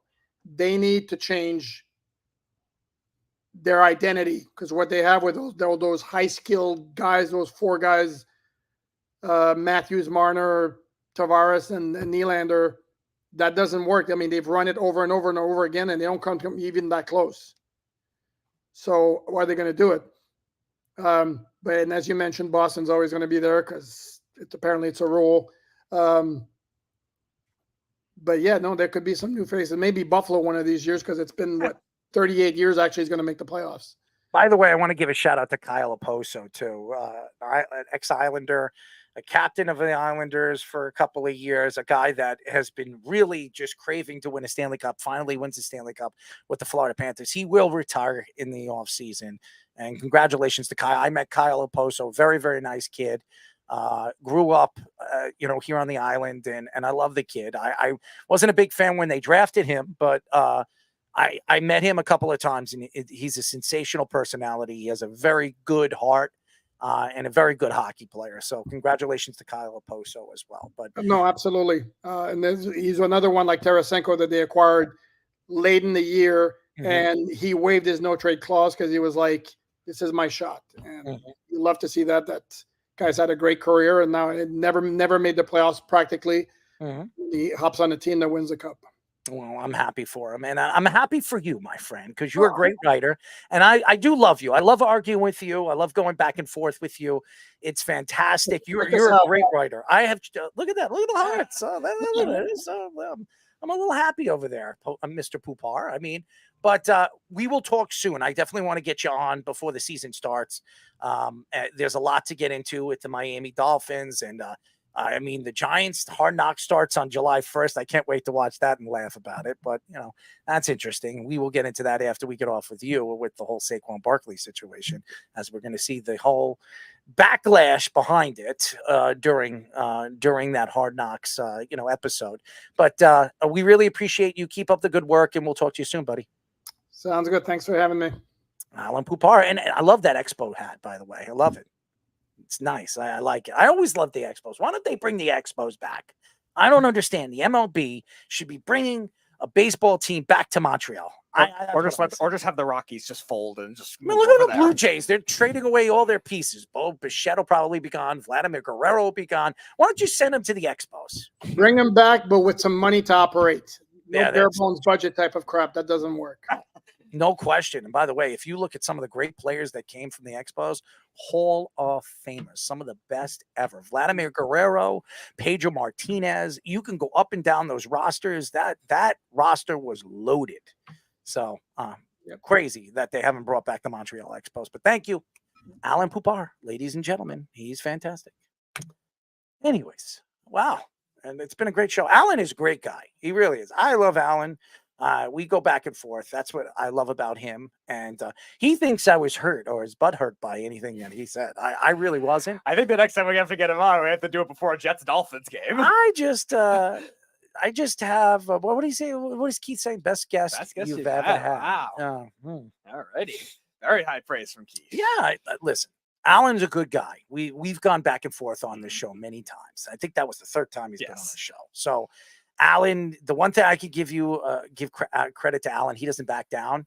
That's what makes him a good writer. And we've gone back and forth. He claims he's not a Dolphin fan, but he sure sounds like it. That's the first thing was it started with the Kachuk trade a while ago. That was the first thing you guys feuded about it. It's going ever since. And I gave him credit for it. You did. I gave him credit for it. He was right about that. I was wrong. I didn't think Kachuk was going to be as good as he was. I was wrong. So I gave him credit offset too. I sent him a Twitter, feed that I gave him an opportunity to go back and forth with me. And he says, "Oh, who was right about that?" I gave him credit for it. So I'm not gonna attack. He put a smile on his face when I brought up the Florida Panthers. So and I'm happy for Florida. I really am. I'm not gonna take shots at him. I don't know if you guys checked what John Van Beesbrook said after the Florida Panthers, well deserved, and as well as I believe so too. I think it's a great story. We have a couple more stories to get into, and one of them before we go is the Ho Tua latest. It is an interesting story, but before we get into that, I want to finish up with Rich Paul. Longtime NBA agent Mark Termini is suing Rich Paul and Clutch Sports for a breach of contract. Termini mentioned in Ohio's court case that Clutch Sports owes him $4.9 million in unpaid fees. The contract was 3 years, a 3-year deal beginning in 2012 to extend until 2019, and said that Termini got 25% of whatever Clutch Sports earned for their free agent deals. Clutch Sports signed several big deals in the span, including Ben Simmons, Draymond Green, and LeBron James. Termini, in his time as an agent, negotiated over $400 million in NBA deals and for players such as Pau Gasol and Ron Harper. This is an interesting story. I'm not surprised that Rich Paul is behind it. Okay, not surprised. Rich Paul has, I think, 7 or 8 clients in this year's draft class. Bronny James is one of them. And by the way, the Lakers are up next, so I'm interested to see where they go at 17. And if I'm right about Bronny, I'm going to say to our friend Keith to kiss my rear end. That's just my saying. And by the way, Ware is going to the Miami Heat, right? Is that is it? Miami? Yeah, it just went to Miami. Philly's up now, number 16. Okay, there you go. So I'm not surprised Rich Paul is behind this. Here's the reason why. Rich Paul is LeBron James' good friend. He came into the league, being his first client was Bron. That's what he was. And he negotiated a deal for LeBron James. He's the one that was behind the whole Miami Heat thing. Don't get it twisted. He was behind it. The fact is right now, when you hear a story like this, if I was Termini, I would not be happy either. You've worked for an organization. You've built this organization. You helped build this organization. You've grown almost $400 million through this organization, which, by the way, was run by who? Rich Paul and Clutch Sports. And I would be pissed off if they owe me $4.9 million. When you look at an agent, what does an agent make? Between 8 and 10%. This agent probably wasn't bringing in anywhere close to the money that he probably deserved off the $400 million that he brought in. If you would look at 10% of $400 million, what is that, Speedy? 10% of 400 is 40. $40 million. I'm willing to bet you he didn't bring in anywhere close to $40 million. Okay.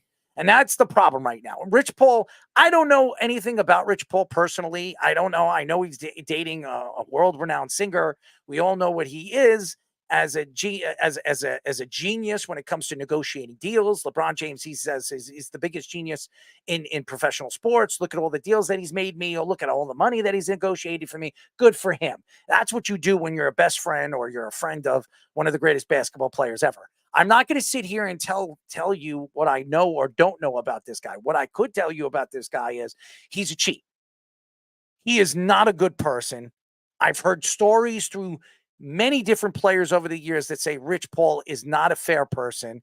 This is a guy that's been caught how many times from the league pointing the fingers at him on some of the things that he has done that doesn't make sense or are not allowed in the NBA. And he has done it in such a farce way.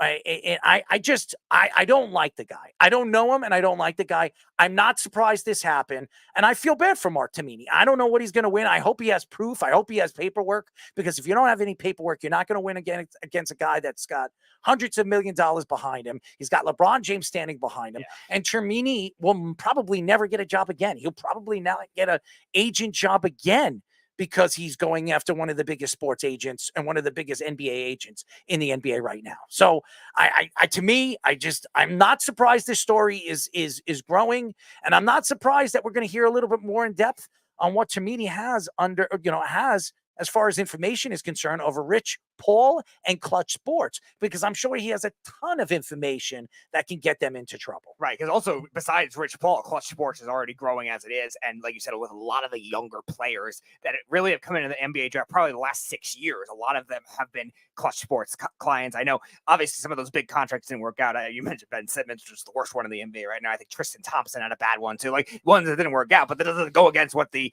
Clutch Sports and what Rich Paul's negotiating, and you wonder if some of those tactics definitely are shady, and something like Rich Paul being behind that. He has his favorites. He has these certain players that he likes to have his relationships with, and he's apparently going after an agent that had reputation with other guys, NBA legends. Pau Gasol's a Hall of Famer. Ron Harper was a great player on those Chicago Bulls teams, and you have a guy that knows what he's doing in the sport of basketball. So being backstabbed, there's definitely something shady going on. But you're right. It's LeBron. He's going to go protect himself, his own guy at his own cost. Listen, LeBron James has everything to do with what Clutch Sports has done over the last couple of years because he's behind it. He's the big name, the big face of the organization. Yep. And behind that is Rich Paul.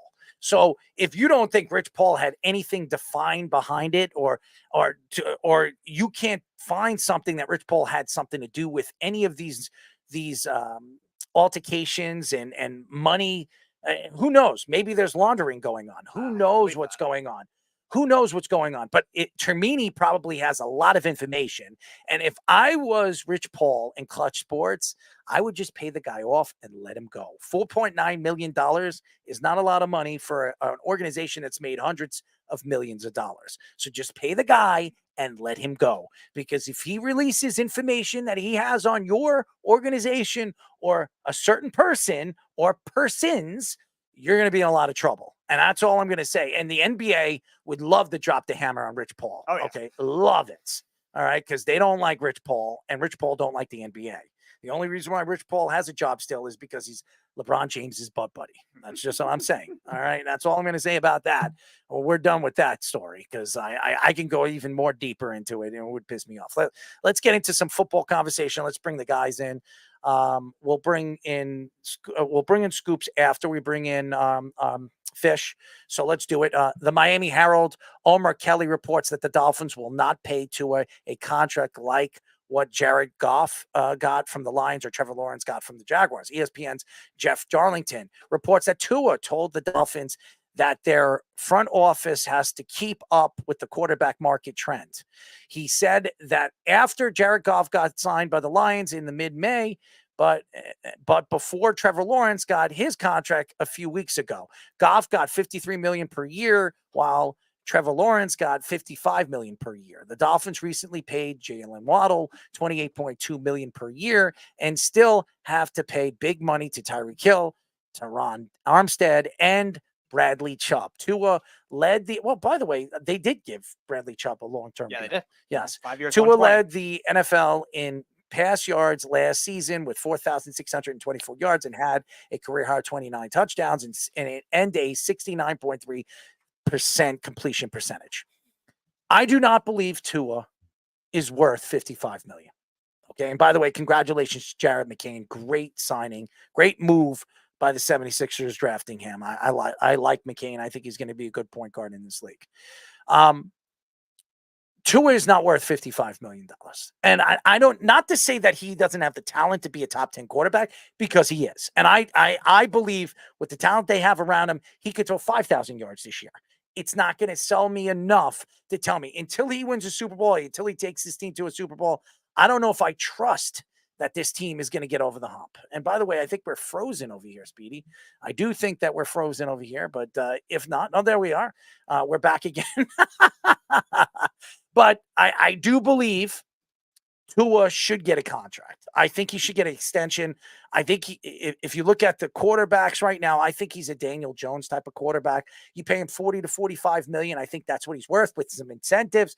If he hits his incentives and you give him guaranteed $110, $120 million, I think it would make a lot of sense to do it that way. You cannot give him $55 million. He's not worth $55 million. He doesn't even, I don't even know if I trust him more than Dak Prescott. I would probably pay Dak Prescott more money than a guy like Tua Tagovailoa. I just think when you look at the organization as a whole, the Dolphins cannot make a mistake. They cannot make a mistake with the fact that if they overpay this guy and he goes down or he gets hurt, it could put them in really bad salary hell.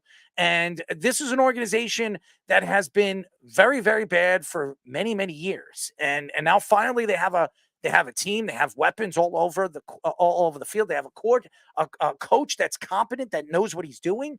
I think this team is a player or maybe two players away from being a contender. I'm not saying Tua can't help them win a Super Bowl. I think he's good enough to win a Super Bowl. We have to see him stay healthy for the next. And I agree with Poupart. I think that you need to see him in the next 2 years. I would let him play out this year and then give him his 5th-year option. If he does it both years, you give him the extension.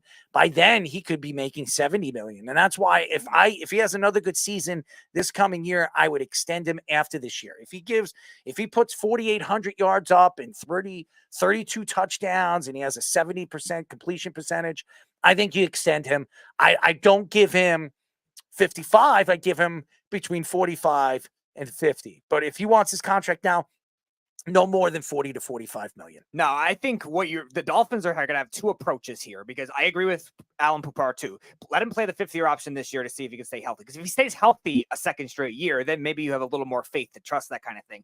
The other thing you have to be worried about, though, is where the Jaylen Waddle extension starts is in 2026. So if I was the Dolphins, what I would do is I would not give him a 5-year deal by any means. You're going to have to give a 4 or maybe even a 3-year deal and maybe front load the guaranteed money first. And the Dolphins have already lost so much on defense anyway. I think they're trying to take the same approach that the Rams have done, the Vikings have done, certain teams like that, to pay their quarterbacks and not lose as much loses more on defense and get younger there. And I think that's where I think Tua, they could try to keep him happy and make him happy right now. Just extend Yes. him right now. Give him between 40 and 45 million with incentives. Right. Give him about $120 million guaranteed and he'll be happy. Right. I think that's the way to go. Yes, I would do that too. You pay 75% of the contract maybe within the first 2 years of the deal and with a lot of guaranteed money, and make it a higher percentage of the guaranteed money. And then they can work on the other contracts later, because maybe Tyreek Hill's off by then. Jaylen Waddle's extension will start in 2 years. And some of these other guys like Chubb, we were saying we were paying. Plus you get him on the cheap. Yeah. And that's what I would do. I would look at it that way, is you're getting him on the cheap. And by the way, the pick is in for the Lakers. So get ready, guys, because it's going to be Bronny James. So the other option, I think that the Dolphins... I'll be shocked if it's not Bronny James. The other option that I think the Dolphins have to be creative with maybe is adding some extra clauses in the contract, maybe with the injury thing, maybe to make that kind of thing work for him, where it could be working for Tua, give him his money or close to the money that he wants, and also the injury clauses to make sure he can get out of it if needed, or get those extra money. What is he back. shaking over there? What's going on over there? It's not Bronny. Who is it? There's a guy that fell really far because he's 23, and it's the best shooter in the draft. Connect. It is Connect. That's the best Connect. pick they could have made. Yep, and it's exactly what they need on the teams. He's 6'6", and he's a lights out shooter. I'm shocked. I'm shocked. That's an amazing pick for them, because we were discussing it yesterday. How much they lack 3-point shooting. It's the perfect pick for them, and like he could fit right either that 2 or 3 slots. You talking about Connect? Dalton Connect. Who did he Tennessee. Tennessee. Interesting. He was, I think, a top 12 overall scorer, and I think the second highest in the SEC last year. Yeah, he transferred from a smaller school, dominated there, then dominated at this level, at least Would offensively. you guys be shocked if Bronny gets drafted by the Knicks? That would be hilarious. Would you be shocked? I don't think the Knicks would be that Would you? team. Why? Why would? Why? I don't see would you Leon be Rose shocked? doing that. Why? Would you be shocked? You don't need him. You could have him sit on the bench and learn behind great players. I mean, seriously, that would make sense. I wouldn't be shocked. I still think he goes in the first round, by the way. To me, if he falls to the second round, I'd be shocked. There you go. The Phoenix Suns. That'll be the team. Perfect team for Bronny. Phoenix. Where's Petty Phoenix at the drafted? Lakers? 22. Where's Phoenix drafted? 22. Oh, You want to be Petty at the Lakers? They refused to work him out or whatever it was. I mean, that would make sense. Plus, with all the other stuff that's going on with Kevin Durant, you never know. Yeah, maybe he's Phoenix. I still think he's going in the first round. Who is this? Here he is. There it is. So that's Look at those ears. Look at those Orlando and ears. Toronto after. Look at the those Lakers. ears, man. He looks like he's about to fly. Look at him. That's why they're making all the jokes when he didn't take the Disney job. He looks like Mickey Mouse. He does look like Mickey Mouse, or Minnie Mouse, because he's like the bitch of the NBA. I mean, seriously, he's got LeBron James bitching him out every single time. So I guess he's Minnie Mouse, okay? And LeBron's Mickey. What do you mean, Keith? You told me. So what? We just told you. I don't think anyone expected Connect the full of 17. I'm still. People had him top 7. Connect is supposed to go top 7. Keith, I'm going to tell you this. I still think Bronny's going in the first round. So you can laugh all you want. I still think he's going in the first round. So until this first round is over and you've proved me wrong, you can kiss my ass. Speedy, you like that, right? No, I don't. But there's still another pick from the Wizards. You never know if they could be dumb enough to do it as well. Would you kiss Fish's ass or my ass? Which ass would you kiss? Well, I guess Fish's wife has already been exposed enough for my bad singing, so I'll take the chance in his household. So you kiss his ass. My ass is probably cleaner than his. I don't care. I'm going to suffer either way. Wait, what's that? I'm going to suffer either way. Slap that ass. No offense. It's not an offense to either of you guys. It's just the concept's gross. It's not. Just kissing an ass. That's bad at dinner. Gross. You owe me a dinner, big guy. All right. So, what are your thoughts to the whole Tua situation, Fish? So, about McDaniels. You talked about McDaniels a little bit before. I think he's one of the most innovative coaches that the league started copying and catching on to later in the season, I thought, as they were getting a little bit more hurt. So I want to see how he's going to adapt his play calling. That's what you have to do. He came in with something new. He had a lot of this motioning with Tyreek Hill that was like this kind of quarter out motion into the alley for these screens from the inside out. It's usually outside in on those types of things. It was a nice little wrinkle. You didn't see a lot of teams doing that. He really kind of is an innovator. Now everyone has tape on him. And the question is Tua a system quarterback, or is Tua going to be able to do this on his own? Because if the system has been figured out by the league, it's going to be a tough season for the Dolphins. I don't care how good those receivers are, especially if the defense is just, not healthy or ready to play at the beginning, first half, maybe the whole season. All right, Scoops, I'm going to give you the line here. What are your thoughts to the Tua situation? So I like Tua. I think he's a good quarterback. I do think he's pretty good. His numbers aren't bad, even against good teams. His numbers are pretty good against good teams and good quarterbacks. However, we did mention this a couple weeks ago. I probably wouldn't give Tua $55 million right now. And you said he's similar to Daniel Jones. I disagree only for the fact that Tua. First of all, I didn't say he's similar. I said that you pay him Daniel Jones money. That's what I said. He's not.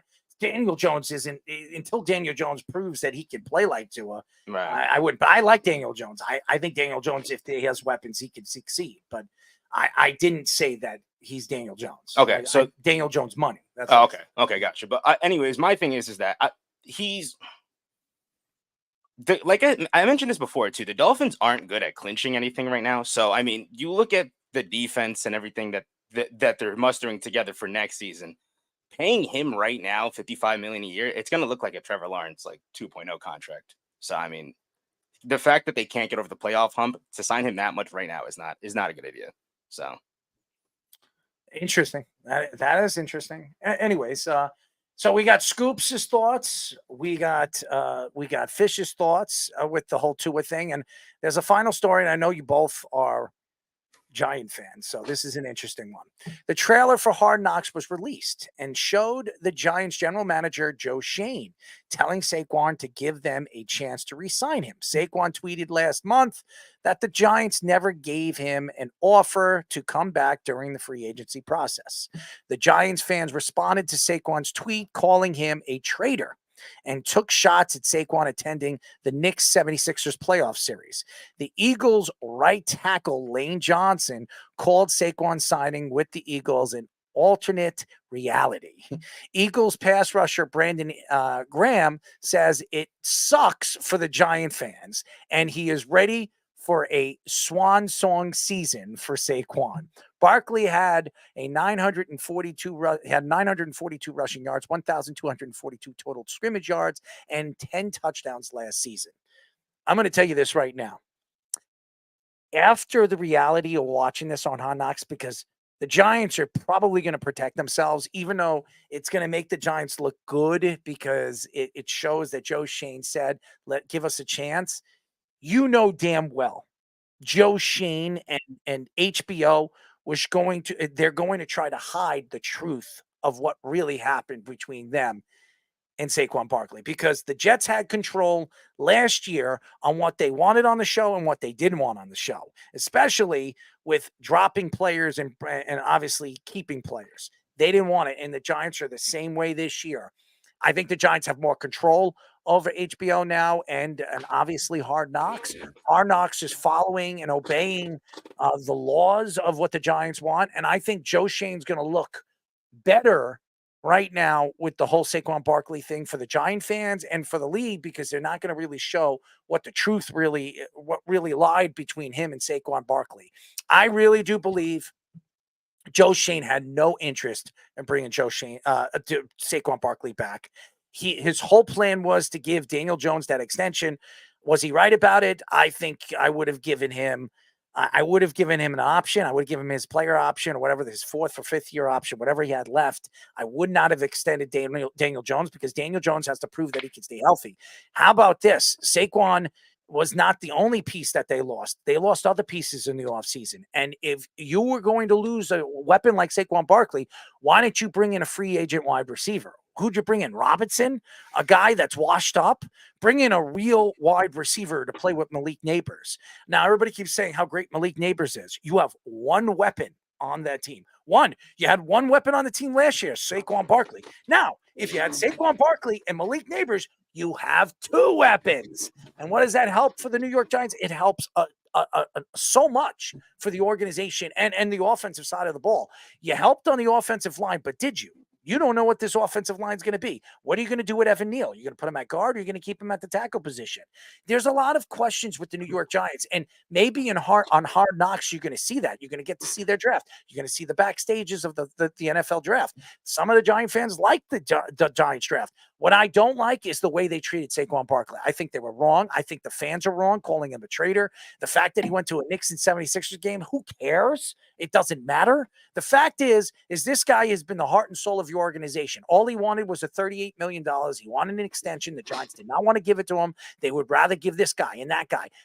I'm going to say this. I love Dexter Lawrence. Has Dexter Lawrence been more important than Saquon Barkley has in the last 2 years? The answer is, as good as Dexter Lawrence is, no, he has not. Saquon Barkley is everything to their offense. The reason why the Giants made the playoffs in the first year of their illustrious coach, his first year, was because of Saquon. Go look at Saquon's numbers. Saquon's numbers were ridiculous.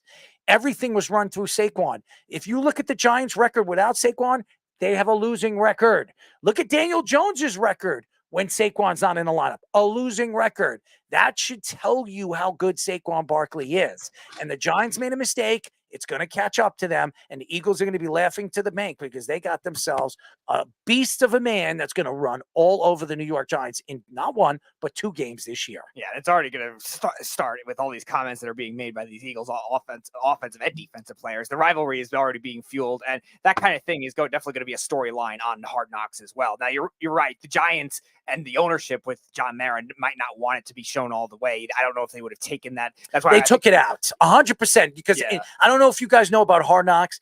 They have cameras following them during the day, all day long. And the Giants get to watch all the footage that they have, and they can tell them, just like with the dynasty, with the Patriots. You think that Robert Kraft had nothing to do with the whole Bill Belichick and blaming Bill Belichick? He had everything to do with it. He's the one who paid for it. He's the one who paid for the dynasty. He was behind everything. So don't get it twisted. You think that the Giants have no control over the content that they're going to put out there on Hard Knocks? They absolutely do.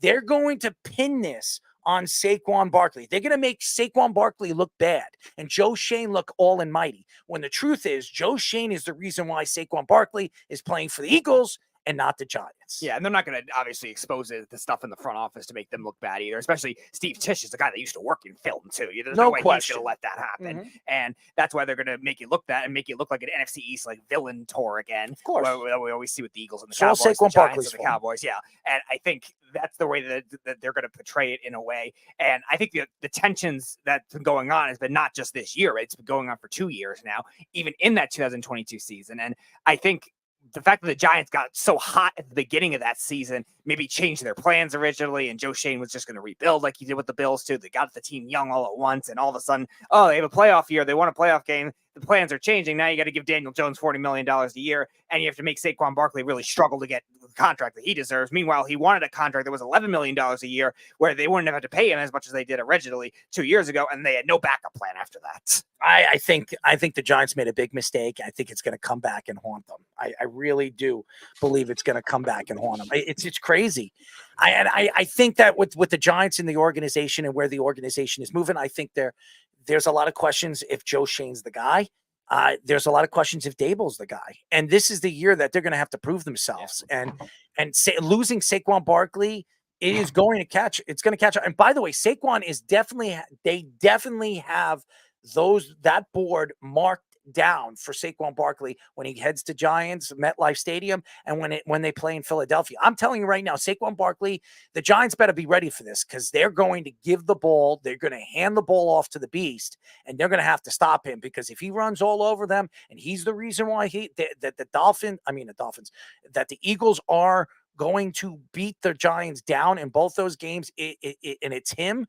It's good. The Giants are going to be the laughing stock. It's not going to be the Eagles. The Eagles are looking like they're not the villains. The Giants are the villains here. And this whole thing with Hard Knocks is either going to make the Giants look better for the fans, because the fans were very pissed off. I know, Fish, you were pissed off at the Giants because you let Saquon Barkley go, but so was our friend Marco Vidakovic. Marco Vidakovic didn't like a lot of Giant fans. I have friends that are Giant fans that told me, "What are the Giants thinking?" And I think this is all to protect Joe Shane. I think this is a big mistake. I'll tell you what I see. I see the PR rehab campaign of Joe Shane being on full display on this Hard Knocks. We already saw it in the trailer. It's basically trying to flip the blame onto Saquon for not re-signing. He's basically saying that he picks up the phone. Are you going to give us a chance to match, or you're not going to hear it? So basically, he's trying to throw it out there, the Saquon narrative that there was never given an offer. Well, Shane's saying, well, you never let me give you an offer, because of how butthurt he was from the previous negotiations where they didn't pay him the previous offseason. Now, I want to go back to that previous offseason where they offered him a 2-year deal that was close to what he got here but a previous agent that he ends up firing wouldn't let him take it. And I think there was a huge falling out over all of this. Everyone looked bad. And now he just didn't want to have anything to do, Saquon, with Joe Shane. And that's on Shane, and that's why he's not there. But at the same time, Saquon lost out on money by having a bad agent and screwing this up in the first place. So everyone's at fault. Yep. Everyone's at fault, and the Giants lose. And that's how it's been the last, since the Super Bowl, basically. Over a decade now. If you see Saquon Barkley have almost 1,600 to 1,700 scrimmage yards this year, all together, running and catching the ball, and he has over 12 to 13 touchdowns, and Joe Shane and the Giants don't make the playoffs, which they're probably not, because the NFC, especially with the Lions division, as good as it is, and the Chicago Bears, they're going to be better. I mean, the Green Bay Packers are going to be good this year. So there could be 3 teams out of that division going into the playoffs. If the Giants miss the playoffs and they only win 5-6 games, do they fire Joe Shane? Do they fire Daboll and start over once again? This is an organization that's never done this before. If you look at the last 10 years, ever since, and I'm going to go back to one coach they should have never fired, and that's Tom Coughlin. They should have never fired him. They should have just given him the defensive players that he asked for and let it ride. This was the one thing they made a mistake. And I'm going to tell you, Michael Strahan said it to me when I interviewed him at the award show that I went to. And he told me it was a big mistake that the Giants did that. And I've heard Justin Tuck tell me that twice when I've had a conversation with him offset. Both of those guys. I even talked to O.C. Umenyiora offset, and he told me that it was a big mistake by the New York Giants when they brought Ben McAdoo in. And it's not all Ben McAdoo's fault. I know the Giant fans want to blame Ben McAdoo for everything. This wasn't Ben McAdoo's fault. It's Mara's fault. It's Tish's fault. They should have never fired those guys. They should have never fired. And I listen, Tom Coughlin, he was getting older, but if he believed he can coach, and if he believed that he could still run that and get the players to play the way he wanted them to play, and shouldn't have kissed Odell Beckham's ass because Tom Coughlin wanted to sit him after he was, pissing on, the sidelines or whatever the hell he was doing in the end zone.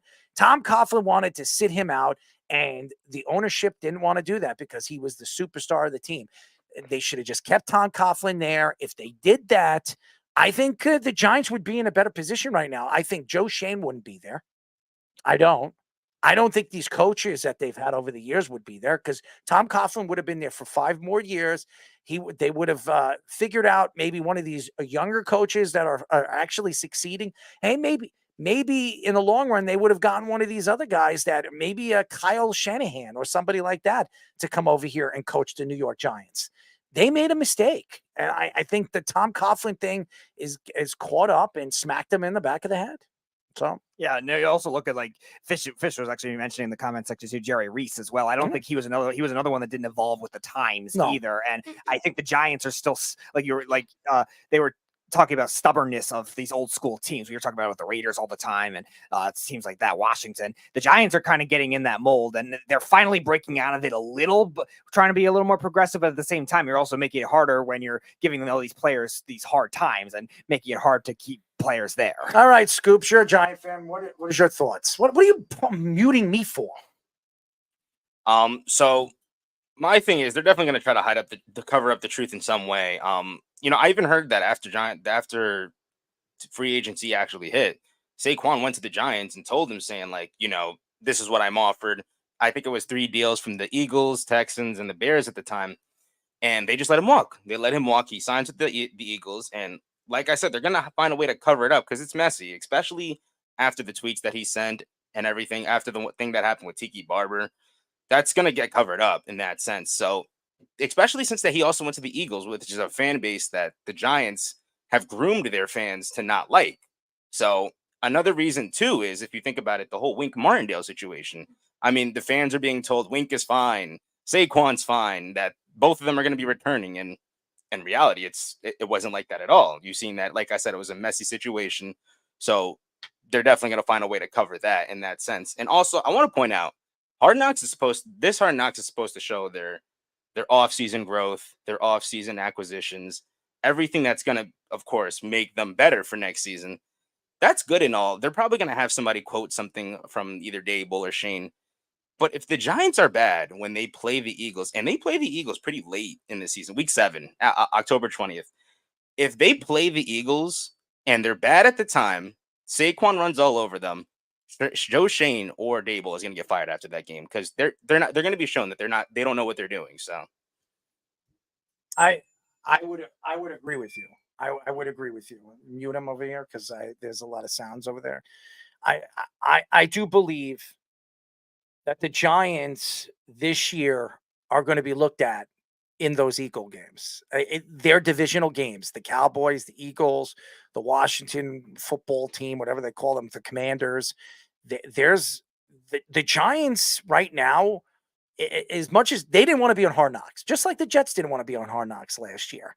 But the Giants have a chance to be spotlighted, and they're right there on center stage for July 1st, all the way for 4 weeks. And I'm going to tell you this for all you Giant fans that are looking forward to this, you're not going to be happy with your organization and your team. I'm sorry. You're not going to sit there and say, yeah, you're right about Dexter Lawrence. I love Dexter Lawrence. By the way, for all those Gettleman haters, he was right about him. So, and he drafted also Saquon Barkley, who you decided to part ways with, and he's been your best offensive option. And Daniel Jones, say whatever you want. When he actually has weapons, he actually plays well. By the way, another Gettleman draft pick. So you look at the organization as a whole, you're trying to skew and blame and point fingers on Dave Gettleman. Like he was a terrible GM and he doesn't know. He was very bad at bringing in free agents. So is Joe Douglas. Okay. They're both horrible at doing that. But as far as their drafts and stuff like that, what is Joe Shane giving you, Giant fans? What is he giving you? Give me a player that really said, don't say Thibodeau, because as much as all you fans love Thibodeau when they were drafted him, go look at the teams that he had all those sacks in. Look at the teams. Look at the offensive lines that he dominated against. They weren't good. All the offensive lines that he did play against that were good in the last 2 seasons, he was horrible. Horrible. He couldn't even get to the quarterback. So I don't want to hear Thibodeau. So give me a player in the last 2 years that you can tell me in the 2 years that Joe Shane's been here that you can say is going to be, wow, that's going to be a player. That guy's going to be sensational.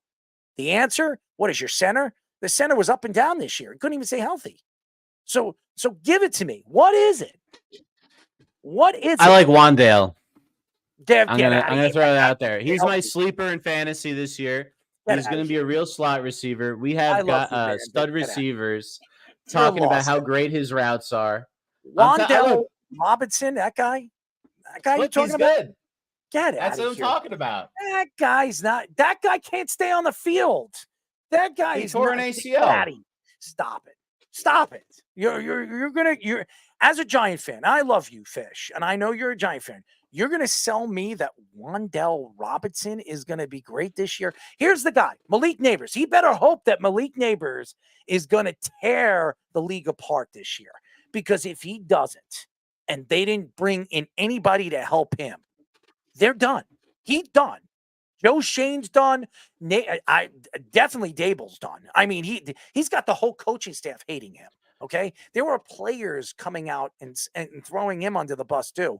I'm going to tell you this right now. I'd be very surprised if the Giants don't make this like the cameras make it look like Dable has control and Dable's a nice guy and he's such a sweet man and all this other stuff. And everybody loves him. The guy's a psychopath. I don't know if anybody's seen him on the sidelines when he doesn't get what he wants. His face turns red. His forehead turned purple at one of the games this year. I mean, seriously, maybe it was cold. I don't know. Maybe somebody smacked him in the forehead during the half. I don't know what the hell happened to him. But the guy is not a nice guy. Okay. Some people have said that he's a dictator. All right. And you don't want a dictator in your locker room because then the players don't like you and then you're going to lose it. Tom Coughlin was a dictator until him and Michael Strahan and Tiki Barber had to kiss and make up. It doesn't work in this game anymore. You have to be a player's coach. I don't mean a Robert Sala's player coach where you're taking receipts and kissing people's asses, but you need to go out there and you need to make sure that the players trust you and the players know that you're behind them. Mike McDaniel is the guy that I don't know if anybody's watched Hard Knocks. He is behind the players. He's dancing on the field. He loves his hip hop. He does all these things. He has barbecues with his players.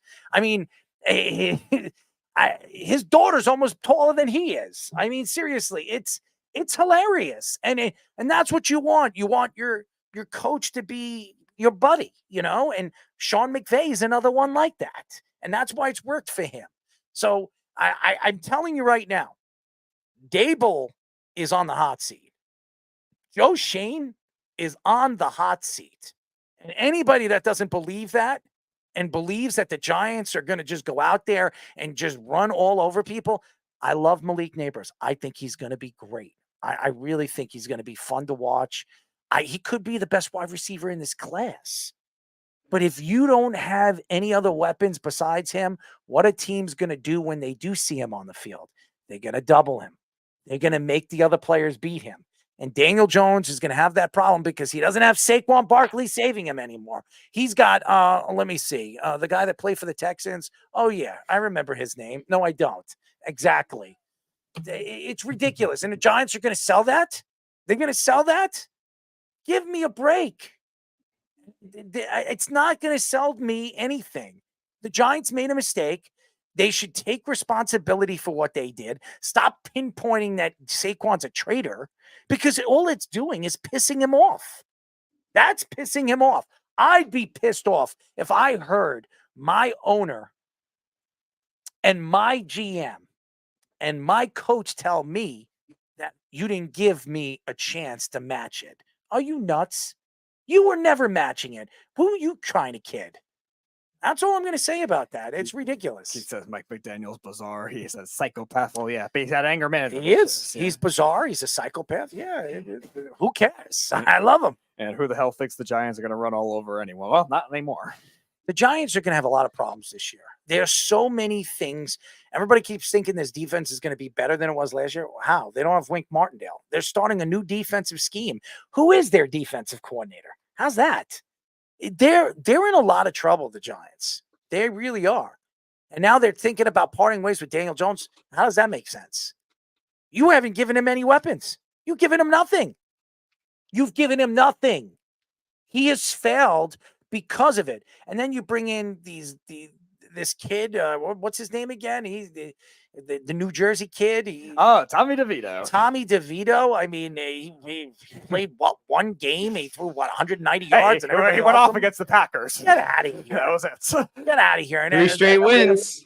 Yeah, well, why don't you do the Danny? Why don't you do the? Oh, there you go, the little money sign. Okay. Oh, where's That's Johnny okay. Manziel? Where's Johnny Manziel? Where's the money sign? Okay, maybe Johnny Manziel should be the quarterback coach. How's that? Hire him. Hire him. That would be a great sell. That will sell me. It wouldn't be a good sell for you, Speedy, would it?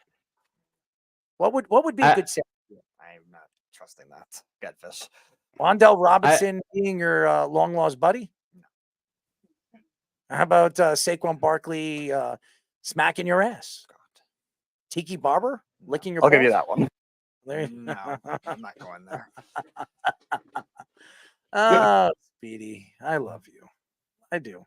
Tommy played great. Manziel will smoke crack with them. I think that'd be a good idea. I would love to see Johnny Manziel smoking crack with Tommy DeVito. That would be great. I mean, two Italians on the football field smoking crack. That would be great. You Johnny just and get Tommy. LT to be the DC, and then you got a whole team smoking He has crack. to host the facility. We'll call it the Johnny and Tommy show. Have you ever sniffed lines? Johnny has. You He'll don't like teach powder? Tommy. He'll teach Tommy, right? Speedy, would you teach Tommy how to sniff powder? That's why they have Lawrence Taylor. Oh. Lawrence actually, he smoked it. He was very good at it. Would you hang out with Lawrence Taylor? I might. I would consider it. Yeah. Would you sniff lines with Lawrence Taylor? No. No? Lawrence would be a pretty cool guy to sniff lines with. I'm not denying that. So why don't you try it? If Lawrence told you, if Lawrence Taylor told you, listen, I sniff lines out of my ass. I want you to try it. Would you do it? No. Why? I'm not doing anything out of my ass. It's Lawrence Taylor. I don't care. He's telling you to sniff lines out of your ass. Just because he handled it doesn't mean everyone else would. But you can handle it. I mean, you How can. do I know that? You just tell him. Like, listen, Yeah, I'll try it. I'm gonna be able to Try it. predict a bodily pattern. Yeah. There you go. You have to try it. Don't knock it until you try it. Who said I was knocking it? Well, maybe you should try it. That doesn't mean. What do you think you'd be like if you were on coke? I don't know. That's what I'm afraid of. What are you afraid of? Whatever could come with that. Everything would come out of it. I think you might come in many different ways. That's what I'm afraid of. Why is that? Because it's a illegal drug for a reason. It's an illegal drug, but it can be used in many different ways. Thank you. Well, why don't you try it? I'm not going. I'll tell you what. If I sniff a line, you sniff a line with me. Have Kenny do it. I'll do. He'll half, be interested. Half and half. Half and half. Kenny. Ask Kenny. Half He'll and do half milk. Have Kenny do Your it. mom's got nice milk. I mean, got milk, right? No. I mean, somebody's got milk, right? Find it. All right. You want me to find milk? I can go in my my kitchen right now. Go ahead. You want me to do that? If you I don't drink a lot of milk. you care so much, guys. I mean, listen. I have a question to ask you because this is really, really important to me. If Saquon gave you the option, listen, I'll take a lesser contract. I'll come to the Giants, but Speedy, you got to clean my ass. Would you do it? No. Why? It's Saquon Barkley. You have to keep Saquon Barkley on your team. All you got to do is wipe his ass one time. Would you do it? I don't trust the process of what they have to go through for that. Saquon Barkley is not the GM. But if he bends over and he says, "Come on, Speedy," It clean me doesn't out. matter. Joe Clean Shane me could out. say, "I don't care anyway." All right, shave his ass. Would you do that? I'm not worried about the Saquon angle. Well, what are you worried about? The executive angle. Well, what's the executive angle? Joe Shane and John Mara and Steve Tisch. All right, you have them help you. You hold him down. You have Mara jump on his back. Dabo hold his legs, and you shave his ass. What do you think?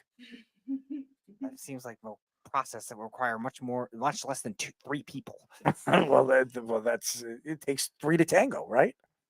We're not dancing. Well, you can be. You could clean them. I mean, that's that. You can dance without cleaning.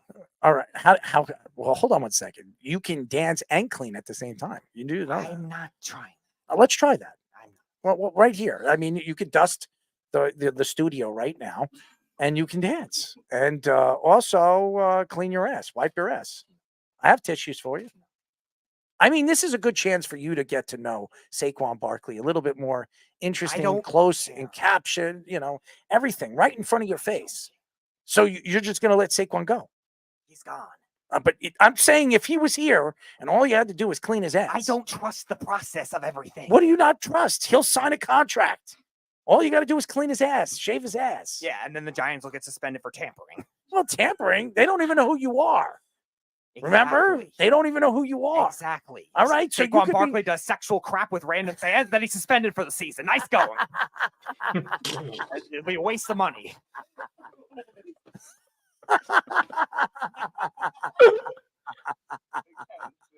Well, you know what it is, sweetie? I'm. By the way, I just want to let you know something. I have my feelings towards everything that you put out there on this radio show means everything to me. I just want you to know that, okay? Are you going to take that as a okay? Now, I do have a question for you again, and this is very important. Do you like the sun or do you like the moon? I like them both, but I prefer the moon. Why do you prefer the moon? Because it looks cooler. It looks cooler. Okay. Now, if somebody moons you, no. Okay. No, that's not. That's the different. same. That's different. That's the same. That's the same. No. The moon is in space. Now, if you put two The moon moons is in together, it space. looks like an ass, right? No. If you put two moons No. together, it looks like an ass. No. It doesn't? No. Come on, man. No. You have two cheeks, right? Unless you have one. It's irrelevant. What do you mean it's irrelevant? A moon does not look like that. Do you have two cheeks? Doesn't matter. Do you have two cheeks? None of them look like a moon. How do you know? Because it's a rock. I understand that. But if you look at a moon, a full moon, and you put two cheeks together, you put two cheeks together. Have you ever looked at your cheeks in the mirror? It doesn't matter. It does matter. If you look at two cheeks, right? No, it doesn't. What do you mean? Where is that crevice in the moon? It doesn't exist. Nice try. Listen, you're lost here. I'm trying to help you here. I'm trying to help you here. If you look at a moon, now if you look at a sun and you put two suns together, it doesn't look like cheeks. Okay. But two moons, it really does. I mean, your cheeks, right? I mean, you don't shave your ass, so Doesn't matter. it probably look like two moons with hair growing out of it. There's barely any hair. It still doesn't look like a moon. So How do you know? because there's no like large plants on the moon to be able to see that. Well, how do you know there's no large plants on the moon? You don't think we would have known about it? Well, there's aliens on the moon. Okay, All right, so there is life, right? maybe. All right, so so if there's life, there's plants, right? Which don't look like hair. So How do you know what they look like? Have you hung out with them? have you seen a plant that's brown? I've seen a lot of things that are brown. I'm not going to say All it right, all a on radio. non-moldy plant that is brown. Well, do you like malt? You know they use that in many Ew, different ew, ways. ew. What do you mean? What they use that? Ew. What do you mean? Ew. Ew. What's Move on. what- Next. no.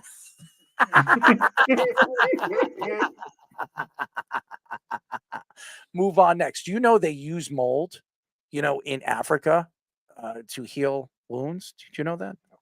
All right. So if you needed to heal a wound for your family, and the only way to heal them was with mold, would you do it? I'll ask my family.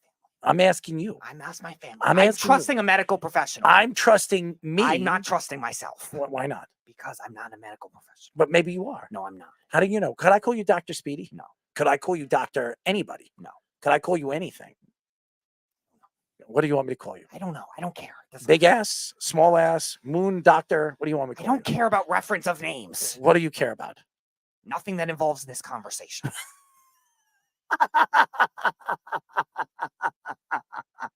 One more question before we let you go. Favorite genre of music and why? All right. So are you going for more like a general genre? Like it would definitely be like rock, specifically 80s rock. Okay. And I think the great variety of it, like a lot of good bands in it. I like harder voices, but I like also some ballads too. So Well, what do you it's mean by mixed. harder voices? What do you like about harder voices? Like I've never been as one more intertwined to softer voices that sounded more boring. So I So I if always somebody was got it. screaming, you like that? I mean, not screaming comparatively. I wouldn't say like I would go like super heavy metal type thing, but like I don't. You like the loud sound. You like when they're screaming. You like the like. I mean, sometimes. Yeah, sometimes, especially when they're really ready to drive it, right? Drive the The note, yeah. the Yeah, note. I They're understand. driving the note, Yeah. and you like that edge, right? You Mhm. like that screech, right? The voice. Now, let me ask you a question. Could you pick a rock star right now, a singer that really stands out to you that when they hit that note, that arouses you? No, not aroused. It arouses you. There's Get no. you There's no. get you arousal. happy. No, It there's gets no. you, There's no arousal. get you happy. Okay, get you happy. Give me a guy. Well, yeah. There's again. My favorite was always John Bon Jovi growing up, and Bon Jovi. Did you think he was hot when he was younger? I don't know. I didn't really. You didn't really look at him. I didn't really look at him when he was Okay. younger. I only got. All into right. that. So what did you so what? Okay, John Bon Jovi. What? Give me another one. I was my 16th birthday. This was a concert that we all went to. It was actually Whitesnake, Skid Row, and Tesla was a good concert. Oh, you like Skid Row? Yes, I did. And What do you like about Skid Row? style of music. And the skid of the row? You know? That's not what it's about at But all. it's the skid of the row. That's not what that is about. What is it about? I want to know what Skid Row is all about. It's about the backstory of some of the band members going through that in their lives. Oh, what did they go? We're getting slammed in the ass? What is it? Hopefully not. Oh, what- I mean, do you know what? You know what the term means? Do you know what Skid Row means? Yeah, you know what the term means. I know where Skid Row is in California, but I want to know. No, that's not. That's not what that was about. What is it about? It's about their lifestyle in poverty. Poverty and what else? It was the basis of the name of the band. And being smacked in the ass. right? Maybe. Okay. As a baby, one of them got smacked in the ass a lot. Maybe. Okay. Did you ever get smacked in the ass? I don't know. You don't know how many How times. would I remember as a baby if I got smacked in the ass? I mean, do you know that when you're born, sometimes the doctor has to smack you in the ass? Okay. So how many times did you get I smacked? don't in the ass? know. You think I could count at that age?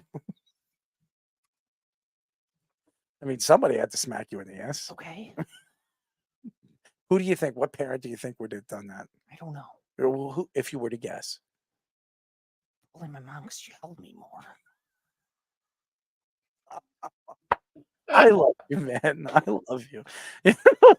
No, I would rush her to the hospital.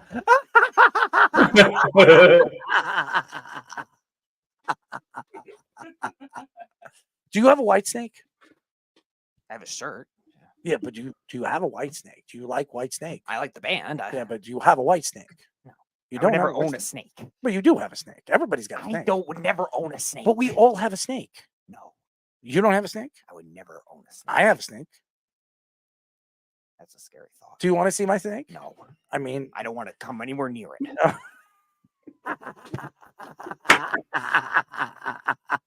how about your snake? I don't have a snake. I Every never person will. has a snake. Do you know that? What makes you fear a snake? It's a potentially poisonous, predatorial creature that is stealth and small and hard to see. Do you know how to use a snake? No. You don't know how to use a snake? No. I mean, Fish, do you know how to use a snake? I'm going to stay away from this one, but in general, Speedy, I think I'm going to align with you on this one. No. He doesn't know I how to don't use think a this snake. is He doesn't know how to not use that it. way. Oh, so Speedy, you're okay with the snake? No. So you don't want any snakes. How about worms? You like worms? They're okay. You like worms? Have you ever eaten a worm? No. You ever want to try to eat a worm? No.